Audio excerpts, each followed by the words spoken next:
Okay. All right, gotta make sure the corner up here, it says that the stream is live. Oh, and it looks like it is. Is it? Is it? Is it? How's everybody doing? Y'all can see me, right? Y'all can hear me? I'm not late. I don't like being late. Hi, everybody. Happy Monday. Good morning, good afternoon, good evening. How's everybody doing? Hey, yo. How's everybody doing? Hello. I've seen, all right, let's see. Let's say proper hellos, proper hellos. Cosmo Bear, hello. Shelly, Lucky. We have Julia B. Hi, how are you, B? We have Barbie. We have, who else do we have? We have Sandra. Hello, Sandra. How's everybody doing? Who else? Who else? I don't want to miss anybody. Jan. How are you, Jan? Who else do we have? Saberbee. How are you, Saberbee? Molly. Molly McMom. Ashley. Ashley. Hurtlocker. How's it going? Julie. How are you? Darlene. And let's see, did it keep scrolling? V-Bug. Thank you to all my moderators. Thank you all for being here. Alyssa, how are you? Tammy, Michelle, how's everybody doing? Thank you all so much for being here today. It's a Monday. It's Monday and we have a live stream. Isn't that awesome? Isn't that awesome? Yeah, Mondays, I'd usually be sitting here trying to figure out, the video and putting stuff together and editing and stuff. But I feel like I've said before, I feel like we are getting close to something, right? I know we've been talking about it for the past few days now. Hello, Kelly. How are you? Macker, The Last Lazy, how are you? Love Buzz, Thor, Pita Buns, how are you? Yeah, so I feel like we're approaching the truth. At least that's what I'm feeling, or whatever is closest to the truth, at least. Because the more we dig into it, the more we're starting to see the puzzles put together. And so I'm so glad that we are doing this and that we're continuing to put the pieces of the puzzle together. So today we have the 111-minute phone call. And for that, we are going to be watching another one of Chris Watts's body cam footage. This one also provided by Officer Perez. Now, like I've said in my past videos, everything that Weld County provided is scattered. It's all over the place. So it takes us, whoever requests it, to put it together, to organize it in a way that makes sense. And so that's why everything is kind of everywhere. Some of the major videos are on YouTube, but then we have all the other ones like these. These we didn't get to really see because they are just all over the place. Some of them are short. For example, this one is 30 minutes. There's another one by Officer Perez that is only 15 minutes long. Check this one out, 15 minutes long. And then we have another one by Officer Perez, same day, same day. This is August 14th, so the day after. And this one's 2 minutes long. So this is what Weld County provided for the public, just so you know. So it takes a long time to start putting these pieces together because it takes a lot of footage to go through. So thank you all for being here and for participating and bringing in all of your thoughts, your theories, your opinions, and anything that you know about this case. So that's what we'll be doing. In this one, Chris Watts is the same. He's acting very nervous. It's the same day as this one. So the same one that we watched on Friday where we roasted him because he's saying stupid things. Yeah. Oh, I miss him throwing chicken nuggets at me. Oh, yeah. That's why I have my bald spots, officer. Did you know? Mm-hmm. Yeah. No, this is not genetic or anything. No, it's because of the hot food that I get thrown at. Yeah, that's why. Yeah. Them chicken nuggets. Yeah, they're a little warm. Yeah, so it burned all of my fur. Yeah. That's why, officer. Have you ever heard of the machine? It's called Facebook. That stupidity, right? We already saw that video. So, same day, we're still going to watch him short circuit because that's what happens to him. His brain short circuits. We see the loading sign in front of him. Right? Just like dial up.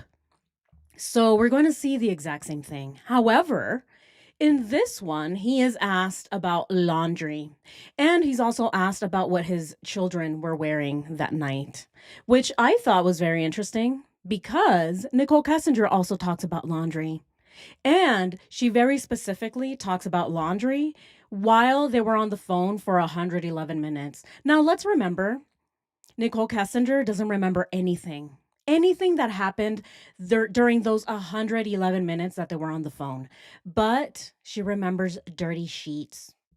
And it's really weird that here we're going to see Chris Watts also panic, short circuit when he's asked about laundry and what his children were wearing. So I wonder, and I want to ask all of you, if we think that there is a connection here. Is there a connection to what we are about to watch and what we're about to hear Nicole Kessinger testify, or not even testify, but whatever she told Kevin Kovac, and what we know about the 111-minute phone call? So we're tying everything together. Let me know what you all think. What do you all think?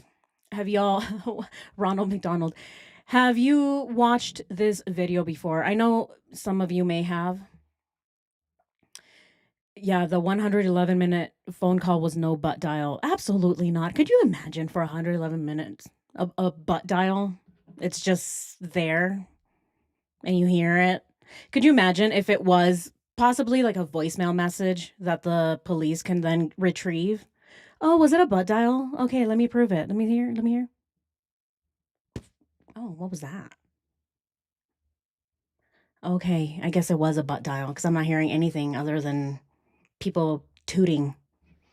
So maybe if we had proof, a voicemail message maybe that you just hear Chris Watts going around and tooting everywhere he goes, then maybe I would say it's a butt dial. But we don't have that proof, right? We don't know. We don't know that Chris Watts was farting into the phone. So we can't say for sure that it was a butt dial. But we do know at least that we can watch him and we can watch how he behaves and therefore come up with a conclusion. And we can also take whatever he says and add it, if we have to our calendar. But yes, laundry was on Monday, says Cosmo Bear. Yeah, the laundry, right? Isn't that interesting? They're both talking about laundry and they both act really weird around laundry day. The only call that is that long. Exactly, Rhonda. The only call that is 111 minutes is the one that neither of them remember. One of them says, "Oh, we were playing Twister via the phone. Nicole, I am my left leg is on red. What about yours?" "Okay, so your left leg's on blue. Okay, so mine now my arm is on yellow. What about yours?" "Oh, okay." Supposedly, that's what they were doing. They were playing Twister over the phone for 111 minutes, really? The real thing only lasts like 2 minutes. So, 111-minute phone Twister? I doubt it. I doubt it. Unless they took forever reading the instructions, unless Nicole Kessinger was teaching him how to read that night. Yeah, that's how you read, Chris. Twister. Yeah, to. That's the sound it makes, Twister. I doubt that they were playing for 111 minutes. But yeah, let's go ahead and get into this. Yes, Claire, the chicken and carrots. I hope you all brought some snacks because we're going to be here for a little while. Yeah, do you eat enough asparagus? Yes. The FaceTime where he lasts only 2 minutes. Yeah, exactly. Right? FaceTime is only 2 minutes long, but this butt dial is 111 minutes long. I don't know. Something's up there. So without any further ado, let's go ahead and watch Chris Watts and everything that goes on this day. Now, I will say this footage is it's not going to have Chris Watts in it all the time, but we're still going to see him speak, especially when the news crew is arriving on scene. But anyway, let's go ahead and watch this footage.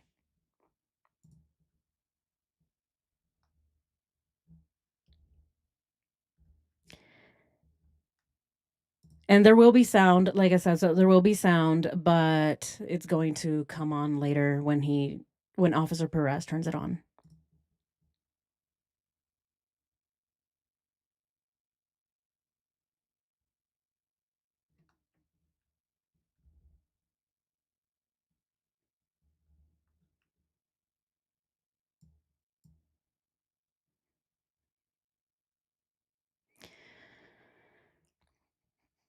This is all the same day, by the way.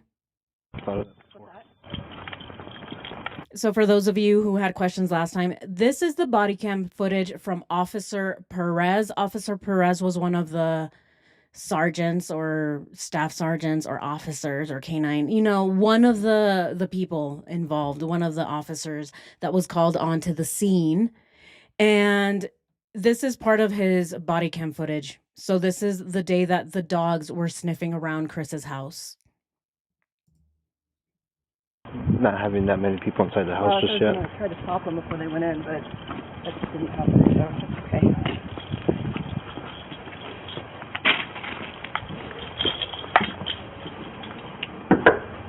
Hey, Hi Chris. there. So we need to have everybody step out of the house. Okay. Mostly because we don't want the dog to get confused with all the sights going on, so we want to have it as minimal as possible. You can leave your camera Oh, there? no, I'll break it up. Okay. Yeah, I don't want to mess you guys up at all. Appreciate Because it. my son has, yeah. And she's just getting the dog all prepped up and cool. Dieter's in the backyard, so. What's that? The dog, Dieter, he's in the backyard. Okay. Appreciate it. Notice that Chris is still just opening the door with his arms closed or crossed. He's still like this. He's still holding himself. In every footage that you see him, he's like, oh my God, hello, may I help you? Wow. It's like he does not know how to act at all. He is just soothing himself the whole time. I hope nobody knows that I did anything to my family, as he's holding himself like this. Oh, okay, yeah, I'm gonna go put Dieter away. Yeah, he's vicious. Don't listen to anything he says the liar. In our last video, he was telling the officers that he bites ankles. No, he doesn't. Dieter is the sweetest dog ever. He was not biting anyone's ankles. If anything, he was biting his ankles. He was biting Chris Watts' ankles because he always knew that he was evil. If anything, Dieter knew, he felt it. Chris Watts' evil vibes. But now that's what he's saying here too. He's like, oh, I'm going to go put Dieter away. Yeah, because he's barking a lot. I don't want him ratting me out. I don't want him telling the whole world that I did anything to my family. So here he is, arms crossed, as always, scared. What do we all think? I would be frantic. Yeah, exactly. Chris Watts is so transparent. Yep. He's not making eye contact. Yeah, that's the most noticeable thing, is that the cops are there and he makes no eye contact with any of them. Hi, Louise. Yes. He is just trying his very best to get through the day. He's trying his very best to check his phone. Oh, I wonder if my mistress texted me to make me feel better. Oh, Nicole, please, Nikki, please help. Why aren't you texting me back? That's really all he's concerned about. If Nicole isn't texting him back, that means he's in trouble. I'm pretty sure that's how he feels. Oh no, she's not texting me back. Oh my God, did I mess up? Yes, you did, idiot. That's why Nicole isn't texting you at all. And we knew this already. We already knew that she was already planning her alibi. Let's continue. Step down. Yeah, just in the driveway. totally fine.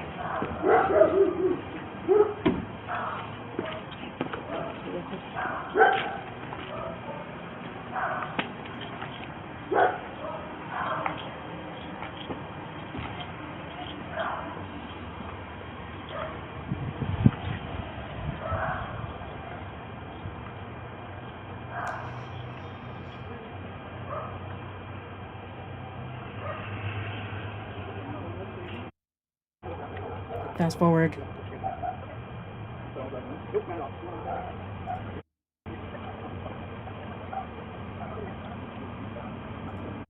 Yeah, a lot of this video is like this. It's just Officer Perez staring out into the beauty of nature. Oh, look at Frederick. It's so pretty out here. Oh, look at this cloud. What does this cloud remind me of? Oh, it reminds me of a PlayStation controller. I wish I was back home playing with my PS5. I'm joking. I don't really know. He's just standing outside, though. But let's continue.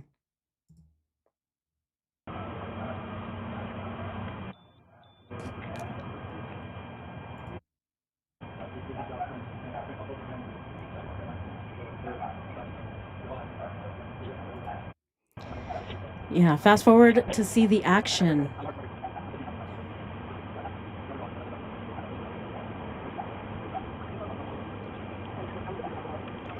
Yep. Look at that.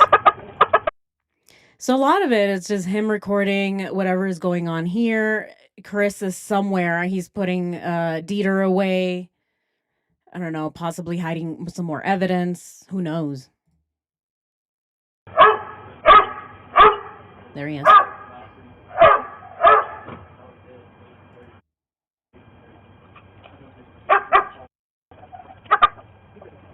Fast forward, and here comes the canine unit.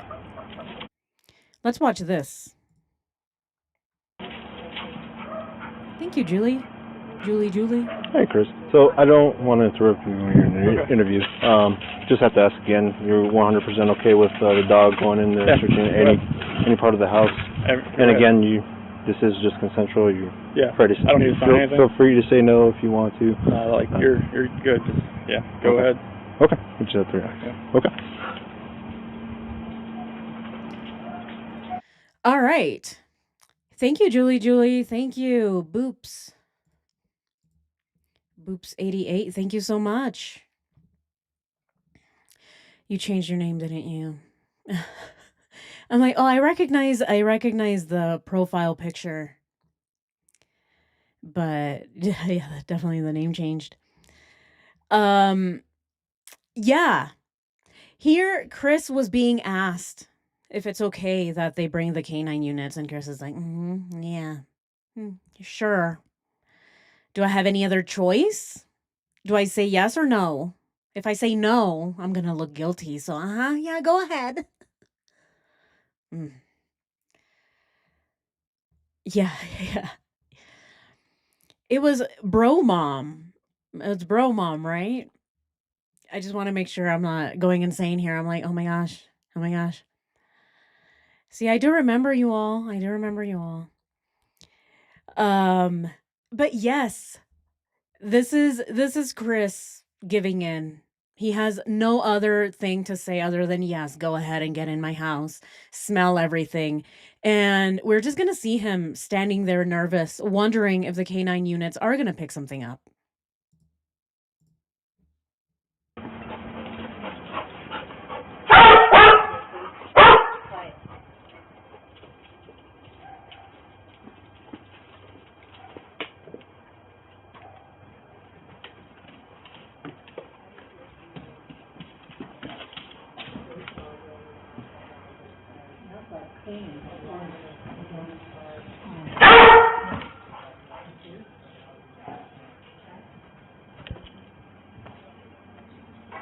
Oh, wow.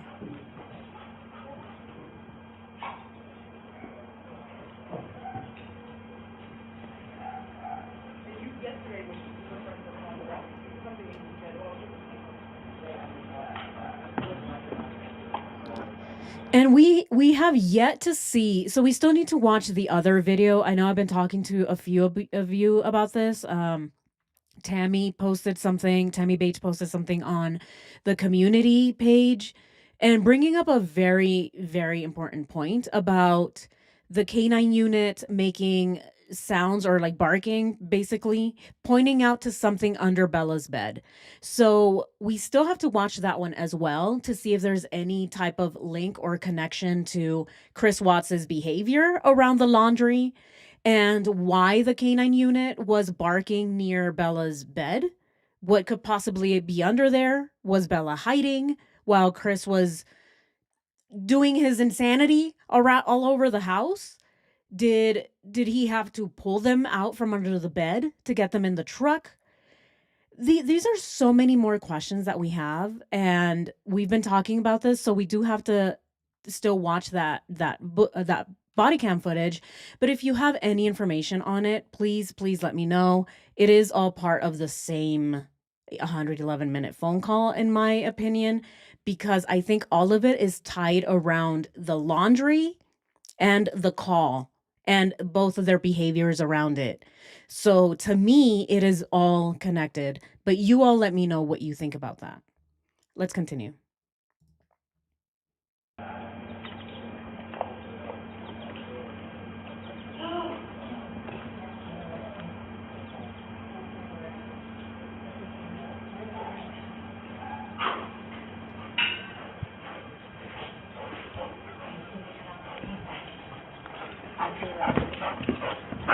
He did that.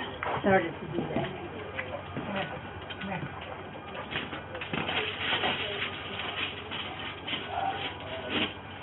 Right, Cosmo Bear. Yeah, she gave off fear sweat, probably. Yeah, I was thinking that. Maybe. Yeah, she was so scared that there is some type of scent that was being given off there. I was thinking, I mean, when you're afraid, at least for me, if I was really, really afraid, I would probably pee myself, to be completely honest with you. If I saw that someone was hurting my family or, my own mother, and I was that old and I was hiding under the bed, I would probably think that I would probably urinate myself. So that's my thought went to.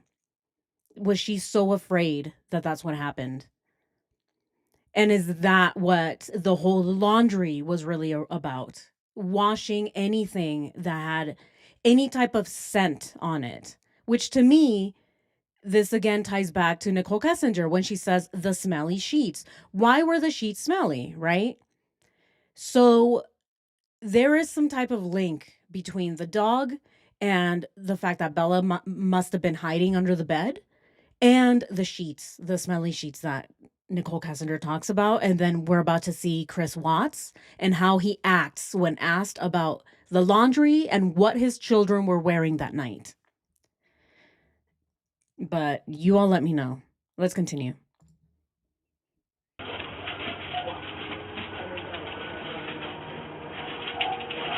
Yeah, I don't know about the beads. I don't know if that means anything, right? What's that? I said, let her know about the beads. Yeah. If it means anything, I don't know. Good catch. I can't imagine an adult doing that. There's a bracelet right there on the floor, too. Yeah. The carpet's otherwise been vacuumed, isn't it? This is a vacuum mark. Very rough. Look under the couch and see if you see anything. Mm-hmm.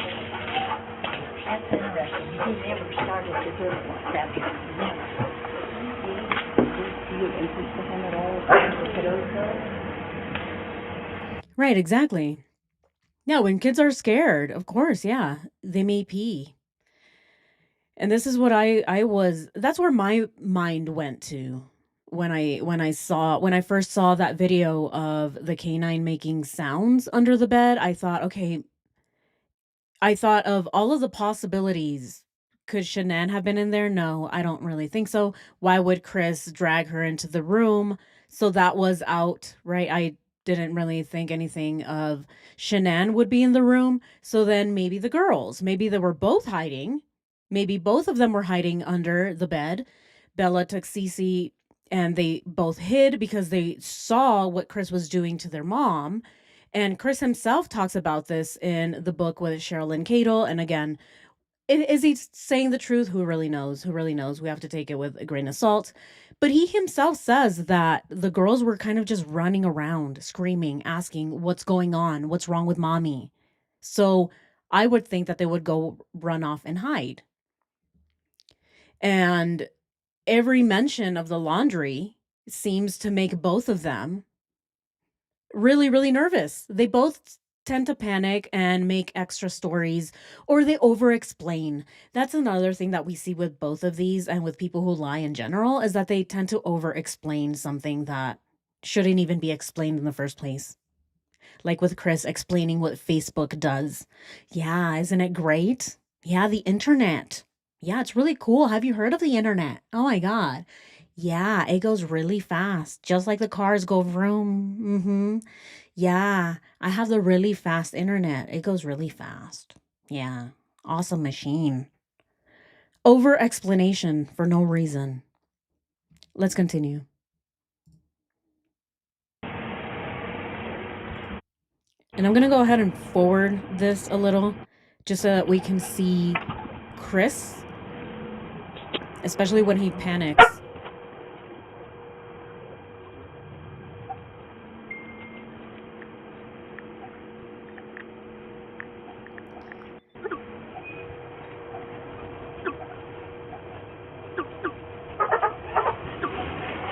Yeah, here very soon we're going to see also Chris's friends show up, Nick and Amanda Thayer.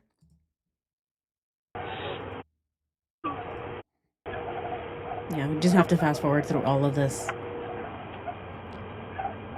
It's just the sky.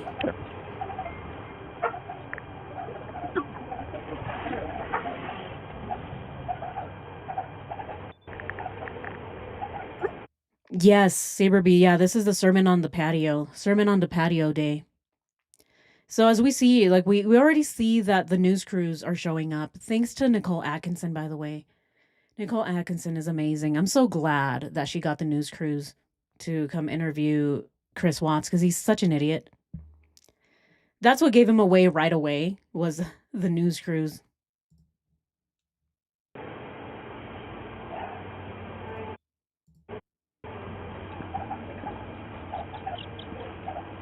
All right, just going to continue fast forwarding this for a little bit. There we go. All right, and so we see here the news crews are getting ready to talk to Chris. So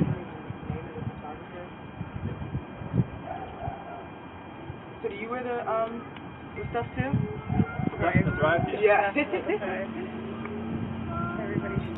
And this whole time, he's still on his phone. He does not stop. Whatever he's doing, this is the 14th. And he is still on his phone, glued to it. Who is he talking to? There is no timestamp on these body cam footage, by the way. I should probably say that none of these Officer Perez's body cam, none of them have timestamps. So we all have to kind of guess, right? Let's guess by the time of day and by looking at the outside. Oh, look at this. This is an August afternoon in Colorado. What time must it be? Where is the sun? What is the position of the sun? Is it high up in the sky a little bit? So what time could it be? What, like 1 p.m.? 2 p.m.? Do we know? All right, B. Bye, B. Take care. Oh, first day of preschool today. Awesome. Oh, that's so cool. So exciting. See you, B. Thank you for joining today's live. Awesome. So exciting. But yeah, right? Like what do we think? What time of day is it? So that when we start going through Chris Watts's text messages, we can also have a kind of an idea of what time it is. Sun looks straight up. Okay, yeah. So, yeah, I would say what, like 12 p.m., maybe 1 p.m. Sun is right above. So, okay, we'll go ahead and write that down. So we'll just say between 12 and 1 p.m. Or maybe even 2 p.m., right? It's probably 2 p.m. So between 12 and 2 p.m.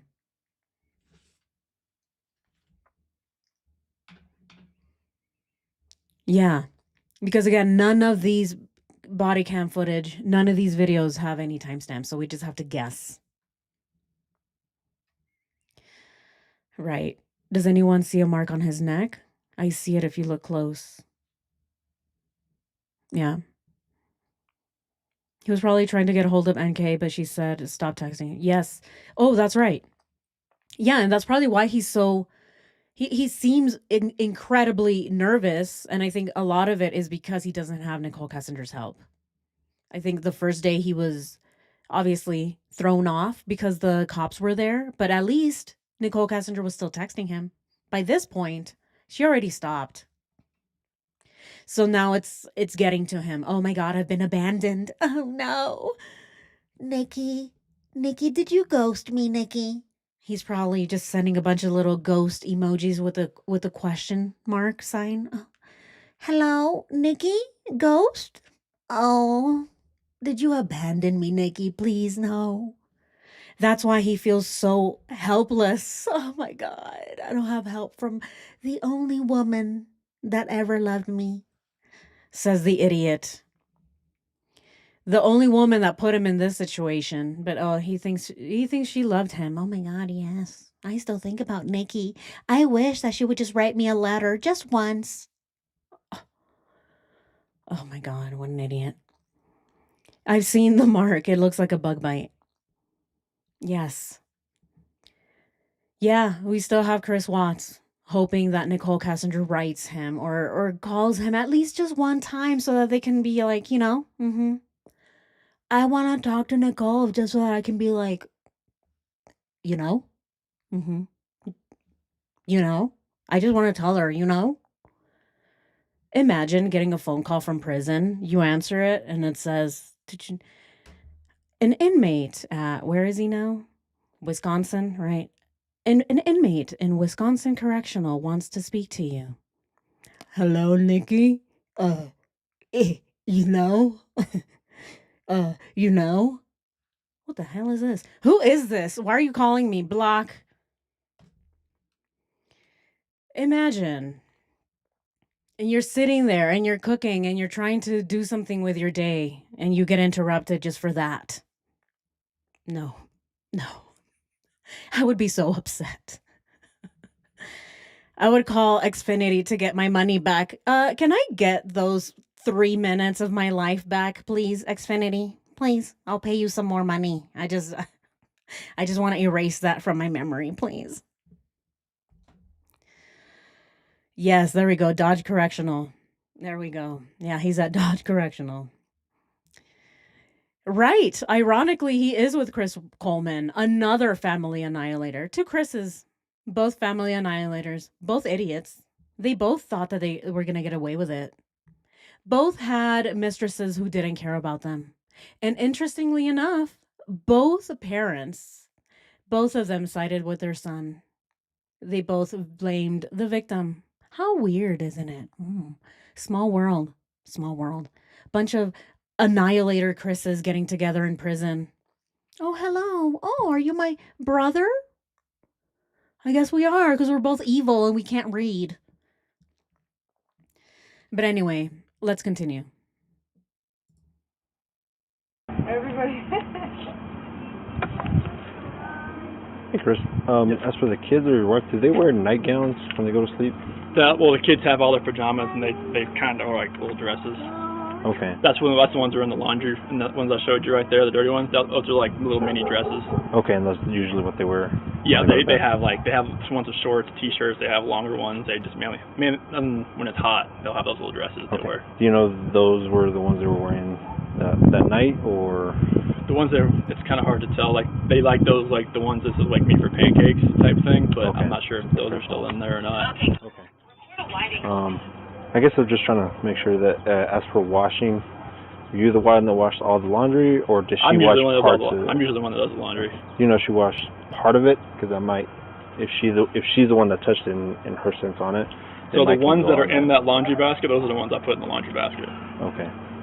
Is there any ones that you know that for sure she washed? No, the ones that are in the laundry basket are the ones that I put in the laundry basket. What is he talking about? We are at it. We are here. He's talking about what the girls were wearing and the laundry basket. And look at his face and look at the way that he explains it. Oh, yeah. You know the clothes that is in the laundry basket? I put it in the laundry basket. Mm-hmm. Don't ask me more questions. He wants to get away from this line of questioning. Why? Who knows? He's talking about the laundry and what the girls were wearing. And he's like, yeah, they wear dresses and they wear shirts. And, you know, if it's hot, if it's August, then they'll wear shirts. And then, you know, it's like a bunch of dresses and, you know, like their stuff. And what is he going on about? Let's see this again. Let's see this from the beginning because he's rambling. Just like Nicole Kessinger and her ramble.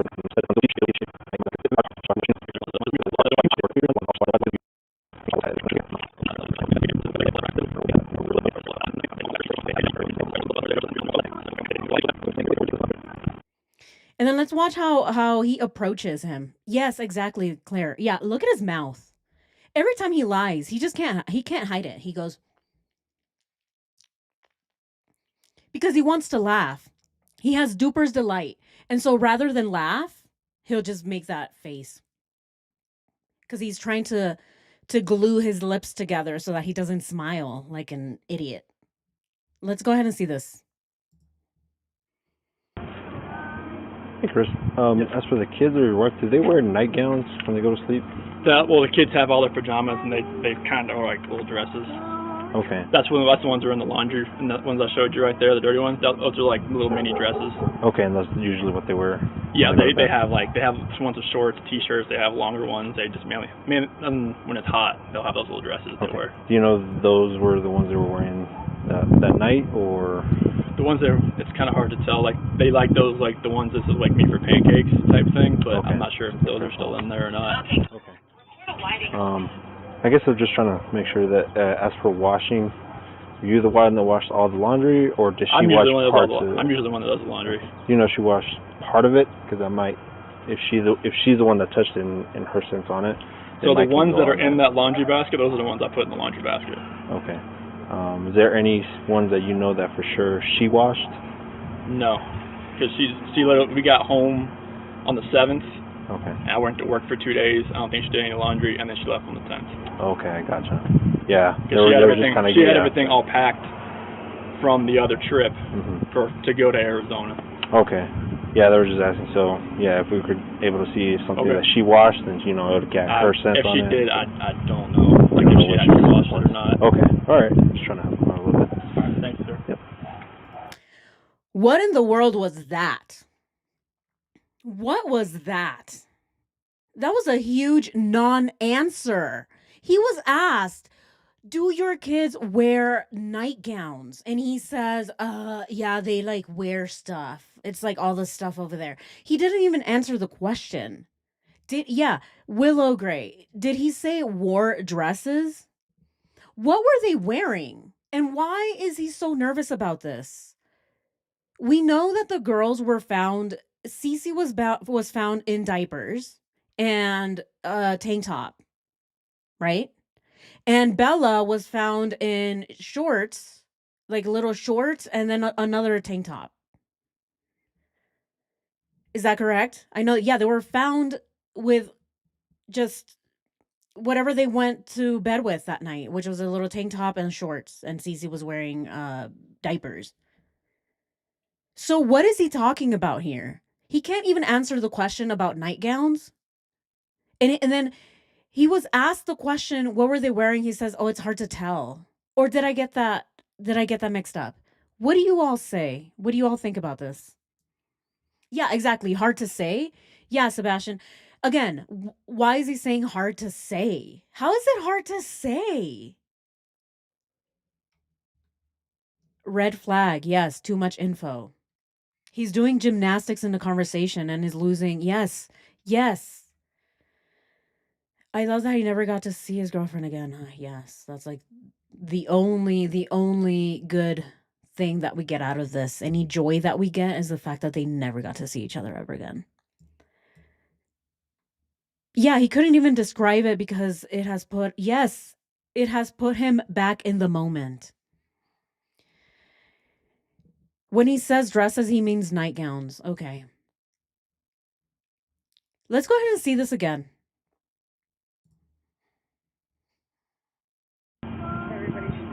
Everybody. Hey, Chris. As for the kids or your wife, do they wear nightgowns when they go to sleep? Well, the kids have all their pajamas, and they kind of are like little dresses. Okay. That's the ones that are in the laundry, and the ones I showed you right there, the dirty ones. Those are like little mini dresses. Okay, and that's usually what. Okay, what did he say? What did he say? Okay, did he just say, yes, that's the clothes is there, and the one that I showed you that is in the dirty laundry, yeah, that's what they wore. Is that what he's saying? Because again, he is deflecting, so he's derailing the question, and it's hard to follow his answer. So do you wear the stuff too? That's right. Yeah. Everybody. Hey, Chris. As for the kids or your wife, do they wear nightgowns when they go to sleep? Well, the kids have all their pajamas, and they kind of are like little dresses. Okay, the question was, were the kids wearing nightgowns when they go to sleep? And the answer is, yeah, they have pajamas, they have, night and stuff. What is that? What does that mean?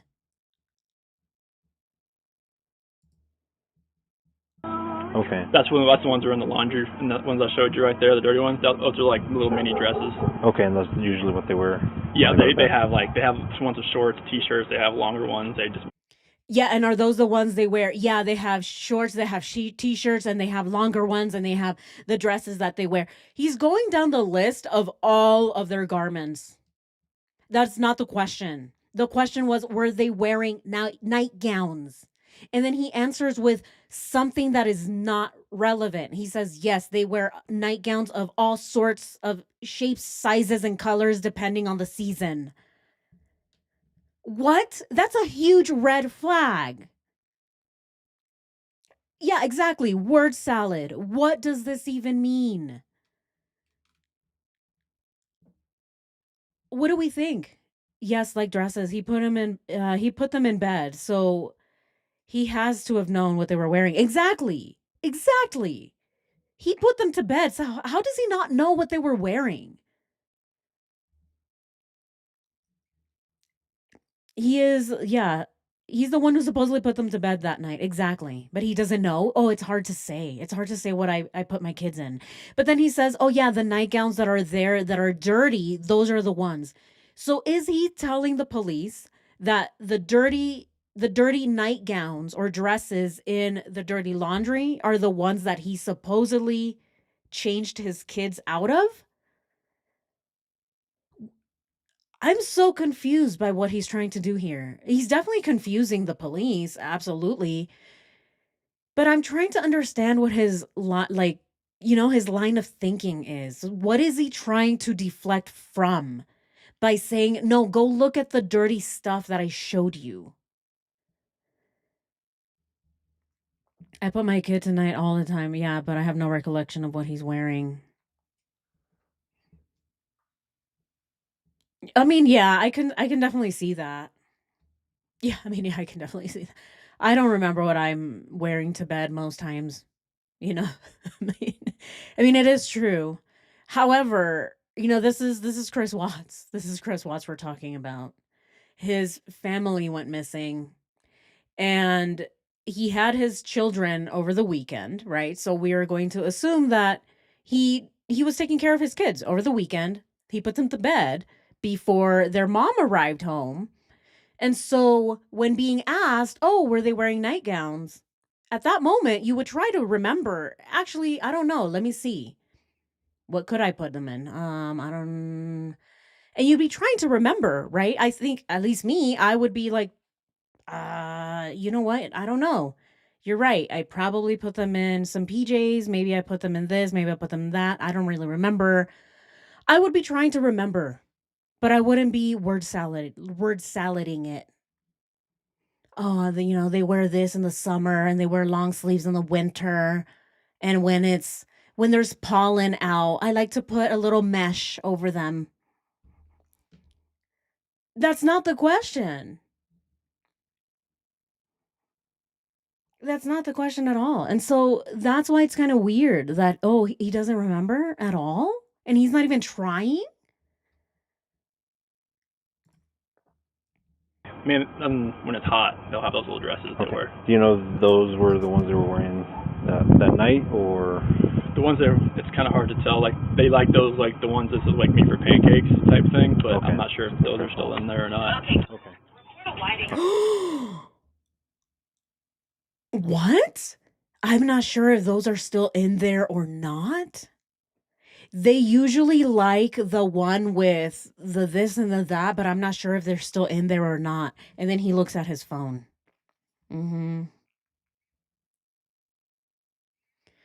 What is going on here, you guys? What is going on here? Yeah, he's pretending he doesn't know. He's pretending he doesn't know. He's on his phone. Every time that he answers the question and he knows he's lying, he looks at his phone. Or he'll turn around to distract from his behavior. That's what he's doing. So what is he talking about here? Like pajamas, and they kind of are like little dresses. Okay. That's the ones that are in the laundry, and the ones I showed you right there, the dirty ones. Those are like little mini dresses. Okay, and that's usually what they wear. Yeah, they have some ones with shorts, t-shirts. They have longer ones. They just mainly, when it's hot, they'll have those little dresses they wear. Do you know those were the ones they were wearing that night, or? The ones that it's kind of hard to tell. Like they like those, like the ones that says like me for pancakes type thing. But I'm not sure if those are still in there or not. Okay. I guess I'm just trying to make sure that as for washing, are you the one that washed all the laundry, or does she wash parts of it? I'm usually the one that does the laundry. Do you know she washed part of it? Because I might, if she's the one that touched it in her sense on it. So the ones that are in that laundry basket, those are the ones I put in the laundry basket. Okay. Is there any ones that you know that for sure she washed? No, because we got home on the 7th. Okay. I went to work for 2 days. I don't think she did any laundry, and then she left on the 10th. Okay, I gotcha. Yeah. Because she had everything all packed from the other trip to go to Arizona. Okay. Yeah, they were just asking. So, yeah, if we could. All right, so he's saying that Shanann left on the 10th. Is that what we have here? Okay. So he's saying that Shanann left on the 10th. That they got back on the 7th. They were here for about 2 days, and then Shanann left on the 10th. But we know that that's not true because the 10th is also the day that Chris Watts took off. So we know that the day that she left was actually on the 9th. I don't know if Chris Watts was lying here or he just got confused. Maybe he thought that she left on the 10th. But if he is lying, why would he lie about her being at home for 2 days? And, he doesn't remember if she did laundry or not. He's usually the one that does laundry. I don't really know. She had packed all her stuff for the Arizona trip. Yada, yada, yada. Yap, yap, yap. Babble, babble, babble about nonsense. They have all kinds of pajamas, different colors, red, white, and blue, green, yellow, pink with flowers, pink with roses, pink with butterflies, pink with bunnies. He's just going down the list of nonsense, and none of it was anything that mattered. He still didn't answer the question of what his girls were wearing. They wear all kinds of stuff, officer. It depends. It depends on the season. What season are we talking about? Is it the beginning of summer or towards the end? I don't know. Are the bees out pollinating? Are the bears in hibernation? Because it depends, officer. Again, a bunch of BS. He is like my toxic roommate who bumbles and won't communicate normally. Oh no. Oh, that sounds horrible. I'm so sorry, liberal cat lady. That sounds bad. I watched Shanann before this happened, and I just loved her. When she was on live and I'd ask her a question or said anything, she responded. Aw. I'm really bad at reading these chats, by the way, guys. I'm just reading them as fast as I possibly can, and they're just coming in, you know, so I'm like, let me read as fast as I can. Like. Thanks, Willow Gray. That one was easy to read. like. But yeah, what do we think is going on here? It's just a bunch of nonsense. He's deflecting. He is rambling about something, but he's not really answering the question. Able to see something that she washed, and you know, it would get her sense if on she it. did, I don't know. Like if she actually washed it or not. Okay, all right. Just trying to help him out a little bit. All right, thank you, sir. Yep. I'll take it. All right, and that was it. That was it for that part. Let's go ahead and fast forward to the rest. Because here we're about to see Chris. We are about to see Chris and the way that he reacts around the K9 units.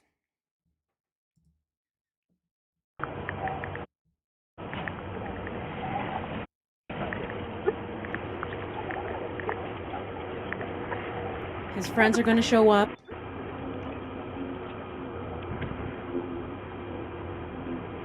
And then we'll see Chris act like a buffoon. Not a baboon, a buffoon.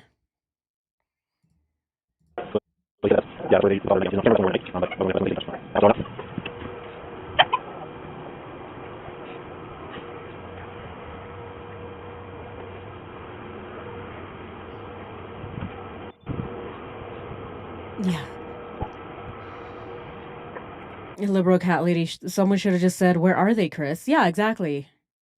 And see him just freak out. Huh? What? Huh? Who's they?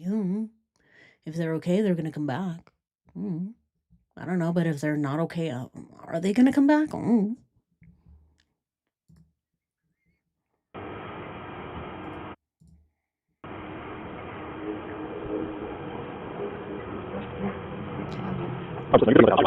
All right, here we go. Some action. Let's go ahead and rewind that a little bit. We see neighbor Nate. Now, we know that neighbor Nate suspected from Chris from the very beginning. He was giving him the death stare.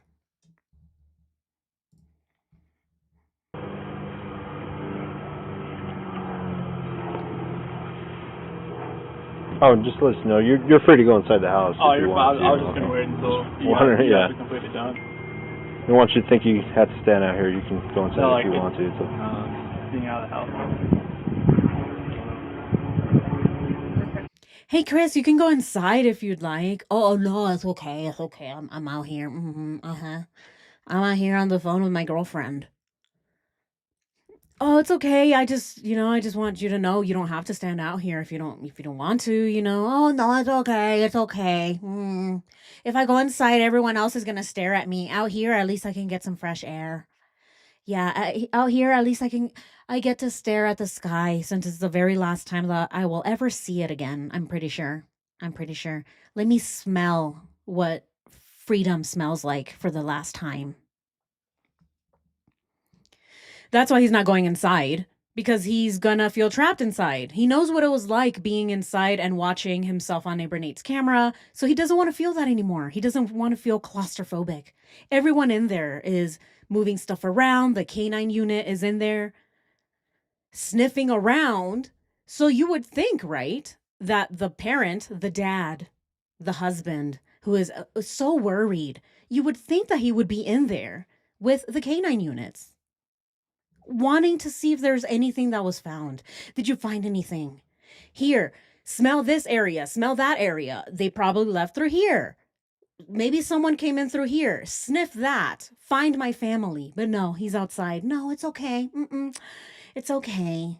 I need to get a tan. Yeah, my girlfriend said that she likes my Cherokee skin. So I need to get a tan out here.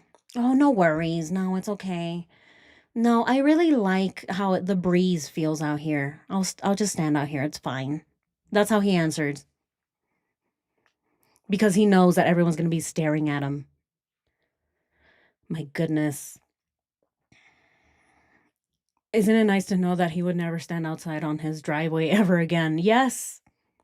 That was the last time that he ever stood outside, out on his driveway, and looked out into the sky.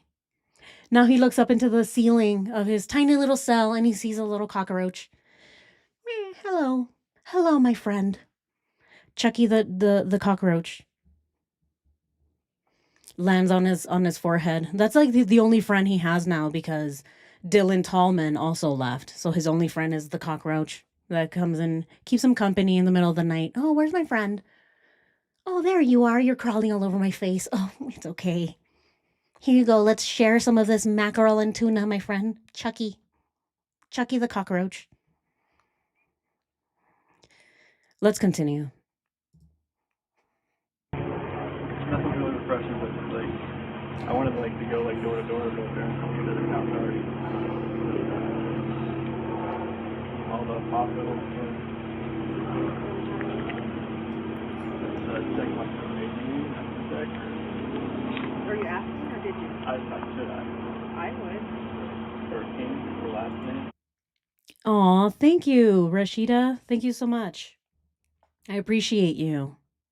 Yeah, Chucky the cockroach, yes. Yeah, his prison cell is smaller than his driveway. Isn't that awesome? His prison cell actually is smaller than even the grass. Look at the grass. The grass that he used to mow, his cell is smaller than that. It's actually just like a tiny little corner of it. Here, let me move this annoying thing. It's just this, like probably half of it. Probably not even that. Probably maybe even a third.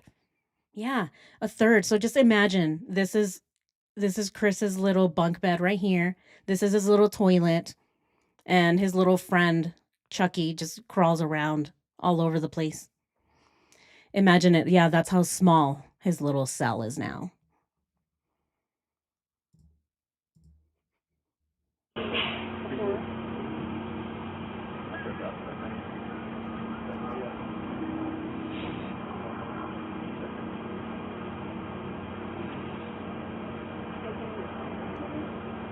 Thing is, you have different ones. Like I have like the Perez one. Like he has different ones.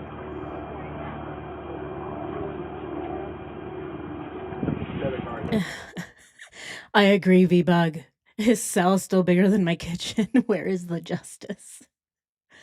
I agree. I agree that his cell is definitely way too big. He should only be allowed to just twirl. Just twirl, Chris. You want to be a ballerina? Just twirl. He can twirl and then have a little Chucky on top of his head. Oh, spin, Chris. Spin. Faster, faster. The little cockroach spins, phew, flies out. Oh no, where's Chucky, my friend?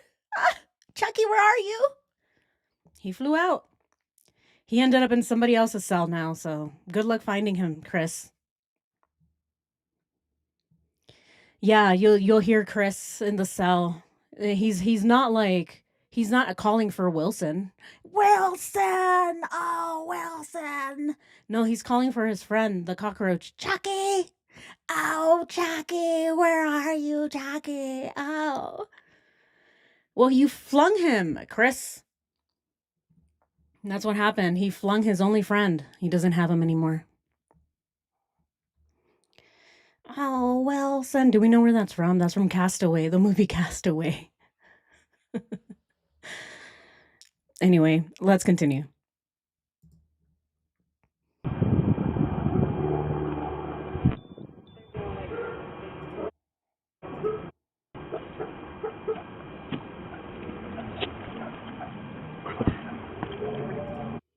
All right, some action.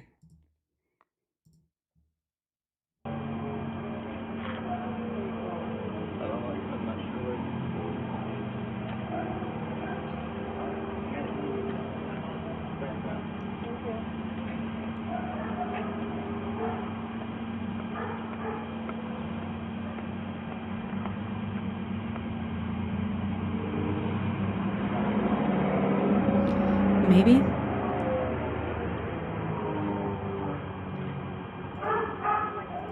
All right, let's fast forward some more. Oh, there we go.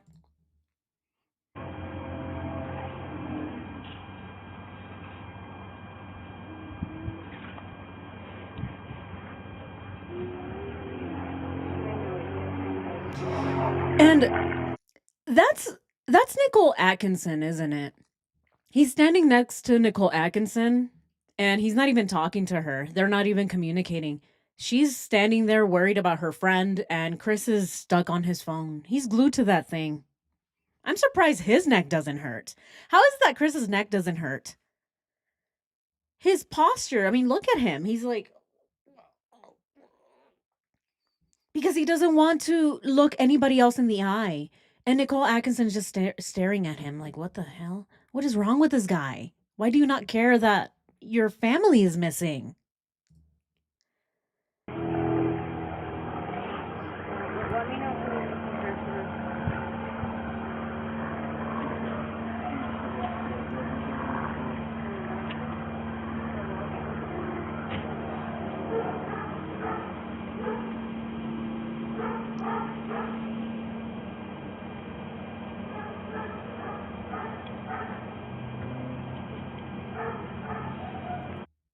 All right, fast forward.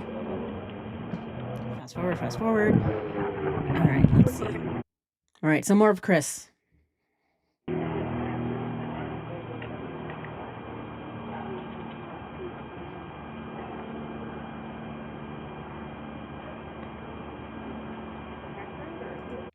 Yeah, this video is a little uneventful except for the parts where they're asking Chris questions. All right, let's watch this part. That's very weird. Usually she's like,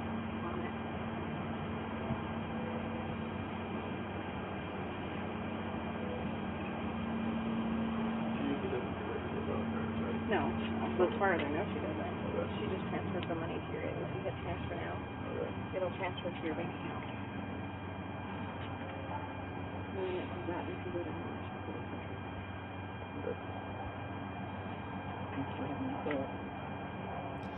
Wow. But that's what I'm saying, like if it hadn't, like if it didn't, but I would check and see if it hits your bank account or not. Does that make sense?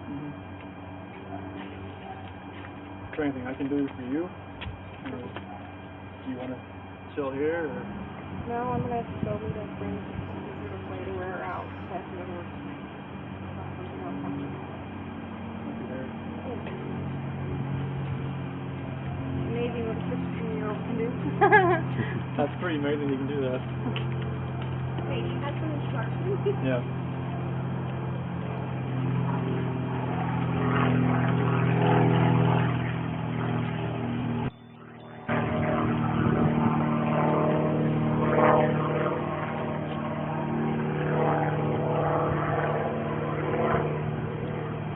And look at that. Everyone's gone. Neighbor Nate is gone. Nicole Atkinson is walking to her car. And look at Chris. He's still standing there doing the exact same thing. This is how he was acting the entire time. The whole time. In all the body cam footage, this is him waiting for Nicole Kessinger to text him.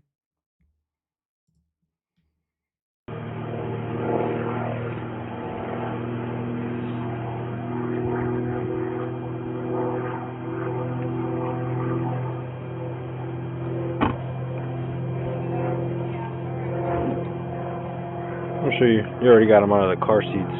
What's that? Hey, you guys already got them out of the car seats? Yeah, the car. No, they still have car They seats. just have Yeah. car seats? Okay. Yeah, because they're 4 and 3. Yeah. Yeah, one's 40 They're pounds, kinda like one's 37 right there. pounds.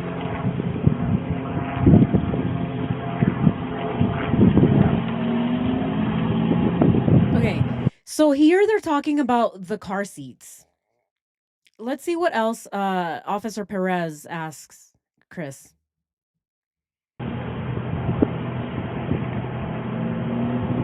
Do you guys keep the pair in each car, or is it just one for both, for either car? We just have one car. Oh, it's just one in the car? Yeah. Okay, understood.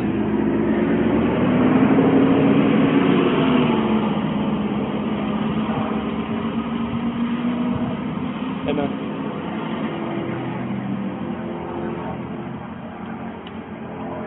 I just talked to Fox 31. It's up to me. If they want to talk, I'll talk. I can walk. I can. Are you guys cool here? Like, they want to talk. They're at the park. It's up to you if you want to stay with here. It's up to you in this case. All right. They're going through the house right now with the K9 unit. So like, if they want to come down here, I mean, Fox 31, they're still like, they're not like interviewing because she's getting like shot, cops and everything. Yeah, I'm okay. All right, bye. What? Was Chris trying to leave? Is that what happened? This is my first time watching this part. What was he doing here? Does anybody know what happened here? I'm going to rewind it a little bit so I can see that part again. But was Chris trying to make it sound like he was going to leave somewhere, or what was that? I bet he didn't use the car seats for the drive to Survey. Oh, he did not. Yeah, he did not use the car seats. And then I think, did somebody ask about the truck? I think not explaining on the work truck. Yeah, I don't know what's going on with the work truck. Where is his work truck? Did they take his work truck already? Where is it? Where did it go? Because at this point, he's not a suspect yet. His family is still missing, so they wouldn't take his work truck because he's not a suspect. So where is his work truck? Yeah, who was supposedly on the phone? That's a good question. Was he on the phone with his friend Nick Thayer? Nick and Amanda Thayer are about to show up. But he was on the phone, and then he talks to the officer and then says, "Oh, are you guys okay here?" And then says something, something, something. Was he trying to leave? Is that what he's trying to do here? Let's watch this again.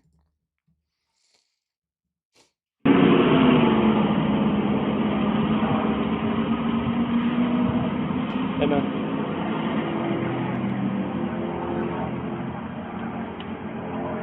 I just talked to Fox 31. It's up to me. If they want to talk, I'll talk. I can walk. I can. Are you guys cool here? Like, they want to talk. They're at the park. It's up to you if you want to stay with here. It's up to you in this case. All right. They're going through the house right now with the K9 unit. So like, that is him trying to leave, right?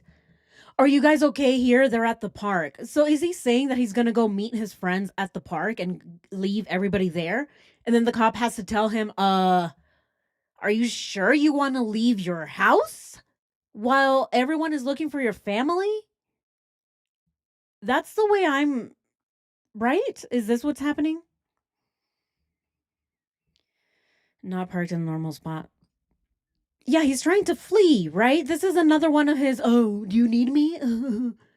When the police officer is talking to one of his other officers over the radio, and Chris is like, "Oh, is that me? Do you want me to go?" Because every step of the way, anytime that Chris feels any type of pressure, he wants to get out of the situation. So he finds a way to get out of it. So I wonder if this call even happened, or if he's just pretending. Because as you can see, the phone didn't ring. I didn't see the phone ring. He's just there like, "Oh, hello? Oh, what's up, man? Oh, are you at the park? Oh, okay, I'll go meet you there. Yeah, okay, friend." I think it was all BS. I think it was all just him pretending.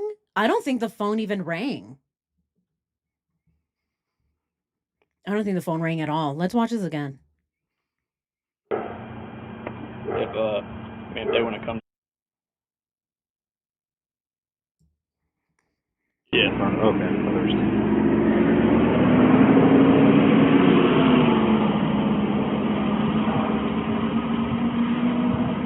Hey, man.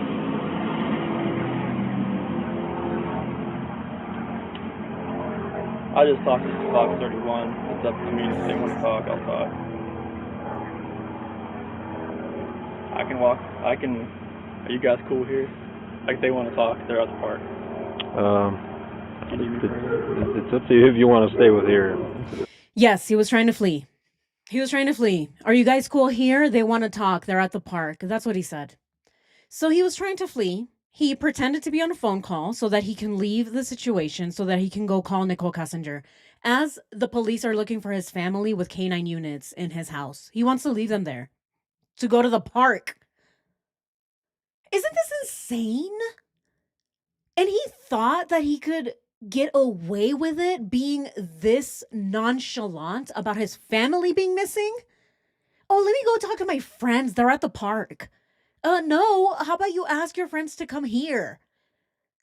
Tell them to come keep you company here while you wait for your family to show up, Chris. Are you guys cool here? Yeah, exactly. What? What? Are you guys cool here? Yeah? Are you guys all right here in my house? Or no, I think you all need to leave. I need to go meet my friends at the park. Hey guys, all of you guys need to leave. Or are you guys okay here? Yeah? Let me know. Wow. Wow. Hey, Farrah Fox. Welcome. Welcome to Rockstar Silver. Welcome. Unbelievable, right? Unbelievable that this man is actually talking about leaving, going to the park to go talk to some friends, supposedly. Are you guys okay here? Uh-huh. Oh my goodness. Exactly. How would they be more important? How is it that his friends meeting him at the park because they want to talk is more important than him staying put to wait for his family? Or who knows, maybe the canine unit has something, but he's going to miss it because he's too busy at the park with his friends. Oh, they want to talk. Talk about what? Why do you have to leave to talk to your friends? Wow. That's insane. Let's continue. It's up to you in this case. All right. They're going through the house right now with the canine unit. So like, if they want to come down here, Fox 31, they're still like, they're not like interviewing her because she's getting like shot. Yeah, he made sure to ask the police first. Oh, are you guys okay here? And then the cop had to let him know, yeah, we're okay, but are you okay? Are you okay leaving? And that gave Chris the clue, oh, maybe I shouldn't leave. Oh, hey, friend that is supposedly on the phone. Hey, friend. So yeah, like the canine units are here and stuff. So like, oh my God, I can't leave. But you guys can come here, I guess. Oh my goodness. Again, what an idiot. He can't even pretend. He can't even pretend.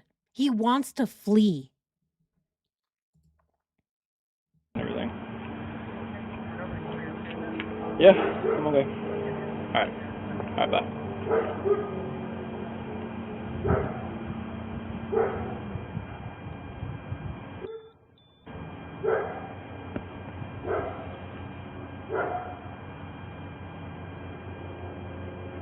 Thanks, Julie.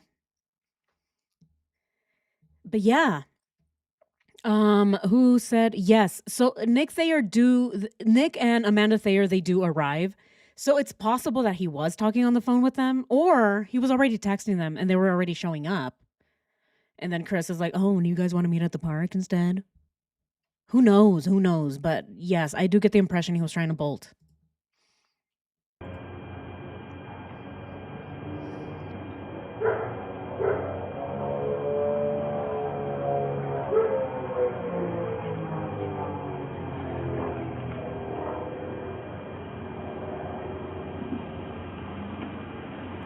Look at how he texts. The way he's texting is he's trying to make it seem convincing. Oh, look at me, I'm texting. That's how I text. Look, officer, I'm texting. Nothing guilty here. No, nothing to see. Nothing suspicious about me texting like this. Act normal, Chris. Act normal. Okay. Hello, officer. I can't go to the park? Oh, that's fine. No, my family is more important. Look at me text. This is how I text normally every day. Sometimes I text like this. Sometimes I text with my head. Yeah. Yeah, that soft spot right here. Yeah, it works really well. Nice touch right here. Really? That's not how he texts. Look at him. His fingers. What's up with that? He has, how many fingers are those? 1, 2, 3, 4, 5. He has like 15 fingers in one hand right now because of how fast he's texting. Oh, look at me. I text so fast. Look. Look at me. Look at me go. Look at me go.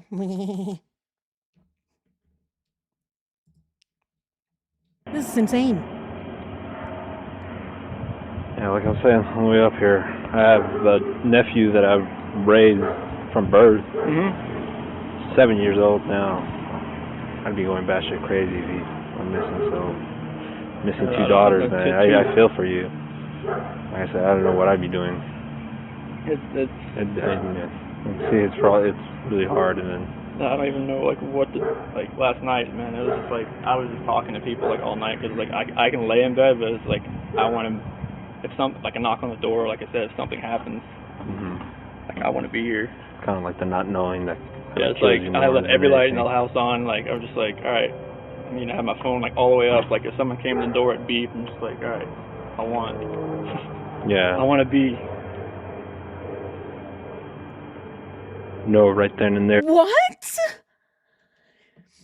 It's the same story. He keeps saying the same story every single time. He tells the exact same story. Oh my goodness. Let me get a cup of or a drink. Every single time that he pretends that he cares about his family, he brings up, oh, last night I had every light in the house on. I wanted somebody to knock on my door. I wanted them to barrel rush me. It's the same story. He tells it over and over again because it's what he planned to say from the very beginning. This is how we know that this was premeditated. Obviously, this and many other reasons, all of the other evidence, the letter that he wrote to his family the day before he went back home, all of this is very telling, and it tells us that it was super premeditated. He knew exactly what he was going to tell the police, which makes me believe that the 111-minute phone call was Nicole Kessinger and Chris Watts going over the story that they were going to tell police. It was them going over and rehearsing every single thing that they were going to tell the police. For him, it was, oh, I miss my family. I miss them barrel rushing me. I miss them throwing chicken nuggets at my head. Yeah, last night I had every light in the room on. He tells the same story to the police, to everybody he comes in contact with. He says it to 9 News and to 7 News, to both news channels. The exact same story, the exact same words, the exact same verbiage, even with the same tone. It's rehearsed. It's so monotone. It's like he practiced in front of the mirror. Nothing, zero emotion. The police is trying to talk to him and connect with him. Oh, yeah, you must be really worried, aren't you? And he says, yep. Yeah, last night. My God. Like I told you, like I told the other guy, like I told the other guy, like I told the other lady. Last night. Oh, my God.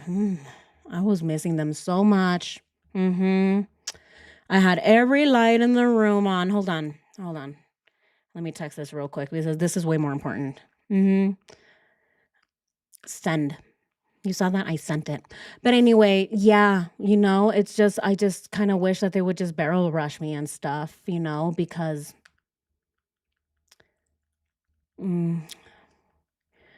yeah, so hard. Hello. Anyway, what were you saying? Zero emotion. He does not care. Look at him on his phone. Oh, it's okay.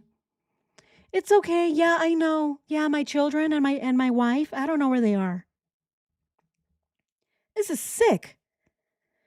Woe is me. Yeah, exactly. 111 minutes, Kevin doesn't care about. Yeah, no one seemed to care about 111 minutes. They had a script. They knew exactly what they were going to say. It's the same words constantly. But nobody cared about the 111-minute phone call, even though they very clearly rehearsed it.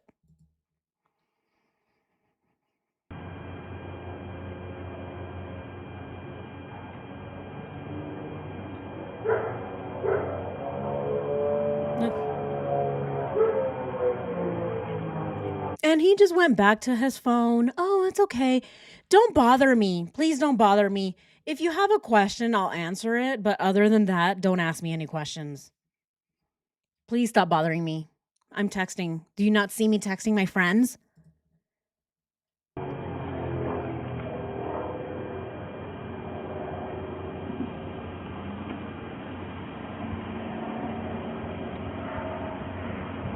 Yeah, like I was saying on the way up here, I have a nephew that I've raised from birth. 7 years old now. I'd be going. Yeah, see, the cop is connecting with him. I have a nephew that I raised from birth. He's 7 years old now. And Chris is like, Yeah. You said, yeah, you have a hamster that you've raised since it was 2 weeks. I'm sorry, what did you say? I wasn't listening. Trying to connect with the father here who is missing his children. That shit crazy. I'm missing two daughters, man. I feel for you. Like I said, I don't know what I'd be doing. It's really hard, and then I don't even know what to last night, man. It was just I don't even know what to last night. He always brings up last night. What about right now? This is August 14th. His family's been missing for 2 days now. And he brings up how worried he was last night. What about right now? Oh, I don't even know what to do. Last night I was so worried. What about right now, though? Where is the emotion right now, Chris? Cry or something, right? Oh my gosh, I was so sad 24 hours ago. Last night when no one else was watching me. talking to people all night because I can lay in bed, but it's I want to, if something a knock on the door, like I said, if something happens, I want to be here. Kind of the not knowing that. Yeah, it's I left every light in the house on. I'm just all right. I mean, I have my phone all the way up. If someone came in the door at beep, I'm just all right. I want. Yeah. I want to be. It's all right. I want to be.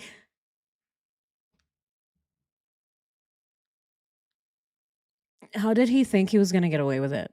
How did he think he was going to get away with it? My goodness. If he could just watch himself, I think he would cringe. He would probably be like, oh my God, I did that? No wonder I'm in prison for the rest of my life with my friend Chucky because I'm such an idiot. Yeah. The most idiotic part was listening to Nicole Kessinger in the first place. Maybe you should have just minded your own business, Chris.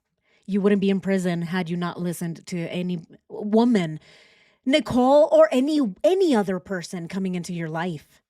Don't listen to anybody. If you don't want to be with your family, if you don't like them anymore, if you never did, if you're unhappy, get a divorce, leave. But no, now he's in prison because, oh my God, I'm such an idiot. Yeah, you're an idiot. Not only because you acted like one, but because you listened to a woman that wanted only bad things for you. Let's continue. No, right then and there. Yeah.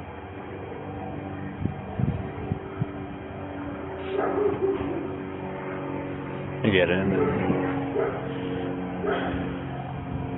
this is the first media you talked to, or have you talked to several? I've never talked to anybody. This is I'm nerve-wracking, honestly. I've never been last time I was put in front of a camera, it was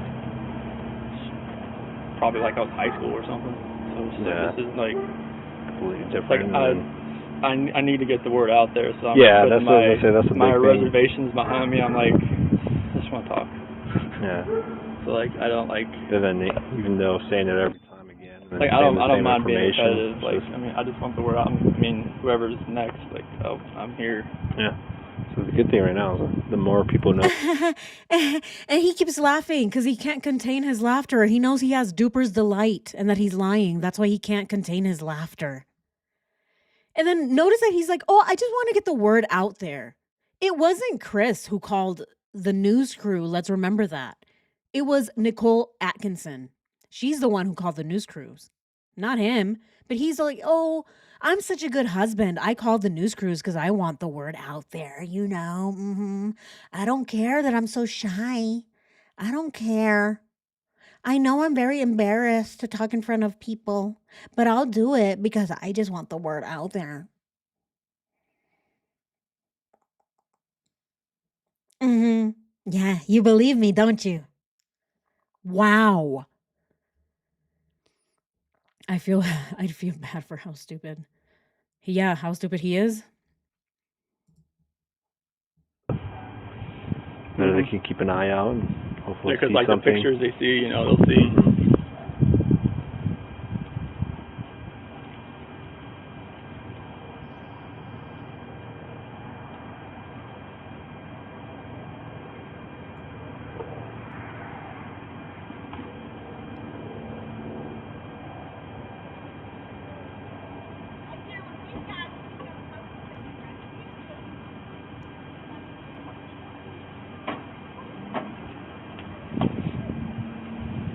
How long you been with the police department? Going on 2 years. Oh, okay. 2 years. Nice. So, still my rookie phase. Gotcha. What? Is Chris really making small talk with the cop? So how long have you been with the police department? Is he for real? He's really asking how long have you been with the police department? Do you enjoy it? Yeah. You like it? Yeah. What's your schedule like? Oh, really? Oh, my God. What's your salary? If you don't mind me asking, do you have a 401k? He learned from Nicole Kessinger. Asking the cop, oh my God, you enjoy your life? Yeah. Is it a good job? Oh, do they treat you well? Oh, that must be nice. Mm-hmm. The police officer is trying to make conversation about his missing family, and Chris is talking about his job. Let's see this again. Who do we get the vibes? I get Nicole Kessinger vibes. Again, I get Nicole Kessinger vibes, the way she talks about not having any job lined up. Oh, but I still have my savings. I really wish that someone would write me a letter of recommendation, you know? Oh my God. I might never even find a job. Kevin, please help me. Can you write me a letter of recommendation, please? Oh my gosh. Yeah, I've been really nice. Yes. And here Chris is doing the same thing, asking for a job referral. Oh, how do you like being a police officer? Oh, okay. That must be nice. Mm-hmm. What about your family, dude?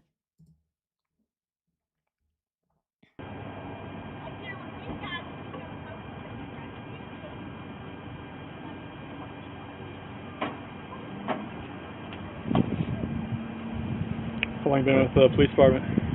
Going on 2 years. Oh, okay. 2 years. Nice.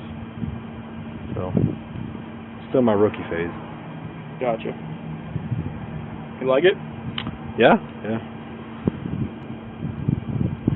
Has its ups and downs, Yeah. but good for the most part. Yeah. You ride around with the K9 unit, or just whatever, like wherever you're needed? Yeah, just pretty much wherever I need. Just patrol all around the area, the town.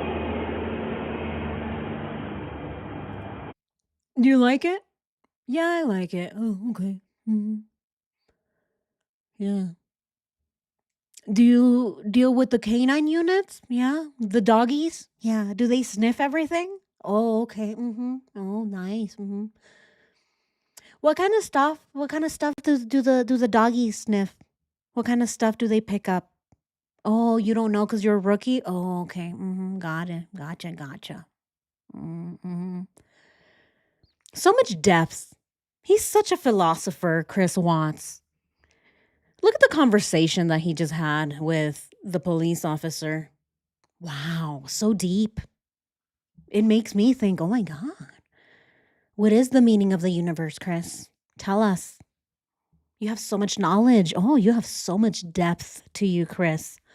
Do you like being a police officer? Oh, okay. He's really bad at small talk even. He's not even good at small talk. That's how bad he is at everything. Oh, how's the weather? It's nice out today, isn't it, sir? Oh, you like doggies? Yeah, me too. I have one. His name is Dieter. Yeah. Okay, let me get back to texting. Zero depth to this man. Of course, he's just breaking silence because the silence is so awkward for him.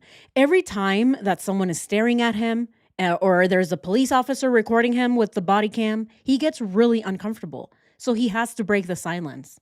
And if he's not talking about the Facebook machine, he's talking about the cops and their job and do they enjoy it? Oh, and do you work with the canine units? I'm asking for a friend, not for me. No. I'm not asking because I want to know about the canine units. No, I'm asking for a friend. As if it's not obvious that Chris is also fishing for information. What do the canines do? I wonder. So ridiculous. So ridiculous.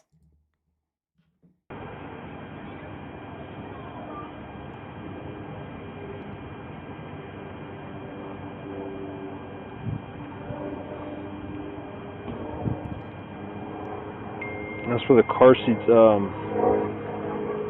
was the last time you think they were in it when you guys went to that pool party? Pool party, yep. And when was that again? Saturday? That was Saturday. They were soaking wet. They were like, because Celeste, Cece, she was just like she was in the water. And they both were soaking wet. Okay. All right, here we go. We're seeing action now. Who pulled up in Shanann's Lexus? You said you can't really remember which nightgown they were wearing that night? Not that so many. It's so many. Wait, is that Shanann's Lexus or is that Nick and Amanda Thayer's car? What is this? What am I watching here? So this is Nick and Amanda Thayer. They've arrived, but it looks like Shanann's Lexus. Is that not Shanann's Lexus, or am I mistaken? Do they drive the same Lexus? But notice that before they showed up, Chris was being asked about the wet car seats. He took them to a party that Saturday, and they went to a barbecue and they went to a pool party, and so now they're talking about the car seats. She has one. That is their car. Oh, so that's their car. Got it. Okay. So they both drive the same car. Okay. All right. So they had a Lexus too. Okay. Got it. Okay. Thanks for clarifying.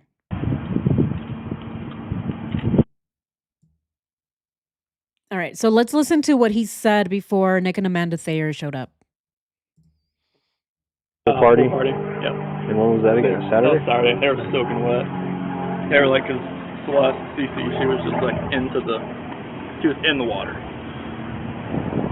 And they both were soaking wet.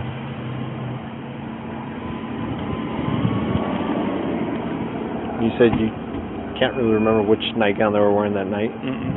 Not that so many. It's so many. What?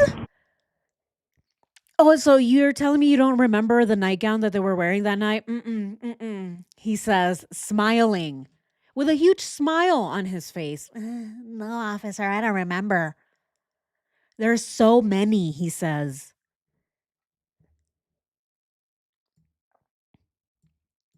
Let's see this again. You said you can't really remember which nightgown they were wearing that night? Not that so many. It's so many. Yes. All right. So what do we make of this, chat? The fact that Chris can't remember, supposedly. And someone brought up a very important point earlier. Boop. Is it Boop? Is that the name change? But yeah, someone brought up the fact that, I don't know, sometimes we just don't remember. We don't remember what we go to bed with or what we put our kids in before they go to bed. However, here Chris very clearly, he remembers. He just doesn't want to say it. So it's not really that Chris doesn't remember. He's saying, oh, they were probably in this one and probably in that one, but I don't remember because there are too many of them. Which leads me to believe that there's more to that. There's more to these nightgowns and the laundry. That's why yes, take his phone away. He's totally glued to the phone. I wish the police, yes. would ask him, why are you texting? Exactly. Exactly. So again, what do we think? And we're about to listen to Nicole Kessinger here in a second, right when this video here is about to end. But what is it? What is this question surrounding the laundry and what the girls were wearing that Chris doesn't want to answer? Why? At that age, they like to get them dirty really, really fast. They got the dogs in there, so you can go in. You can go in, but like. No, you guys are, yeah, pretty good. You guys are fine to go in. I think they're out on the top. They're just trying to catch a scent on it, but yeah, you guys are fine if you want to go inside.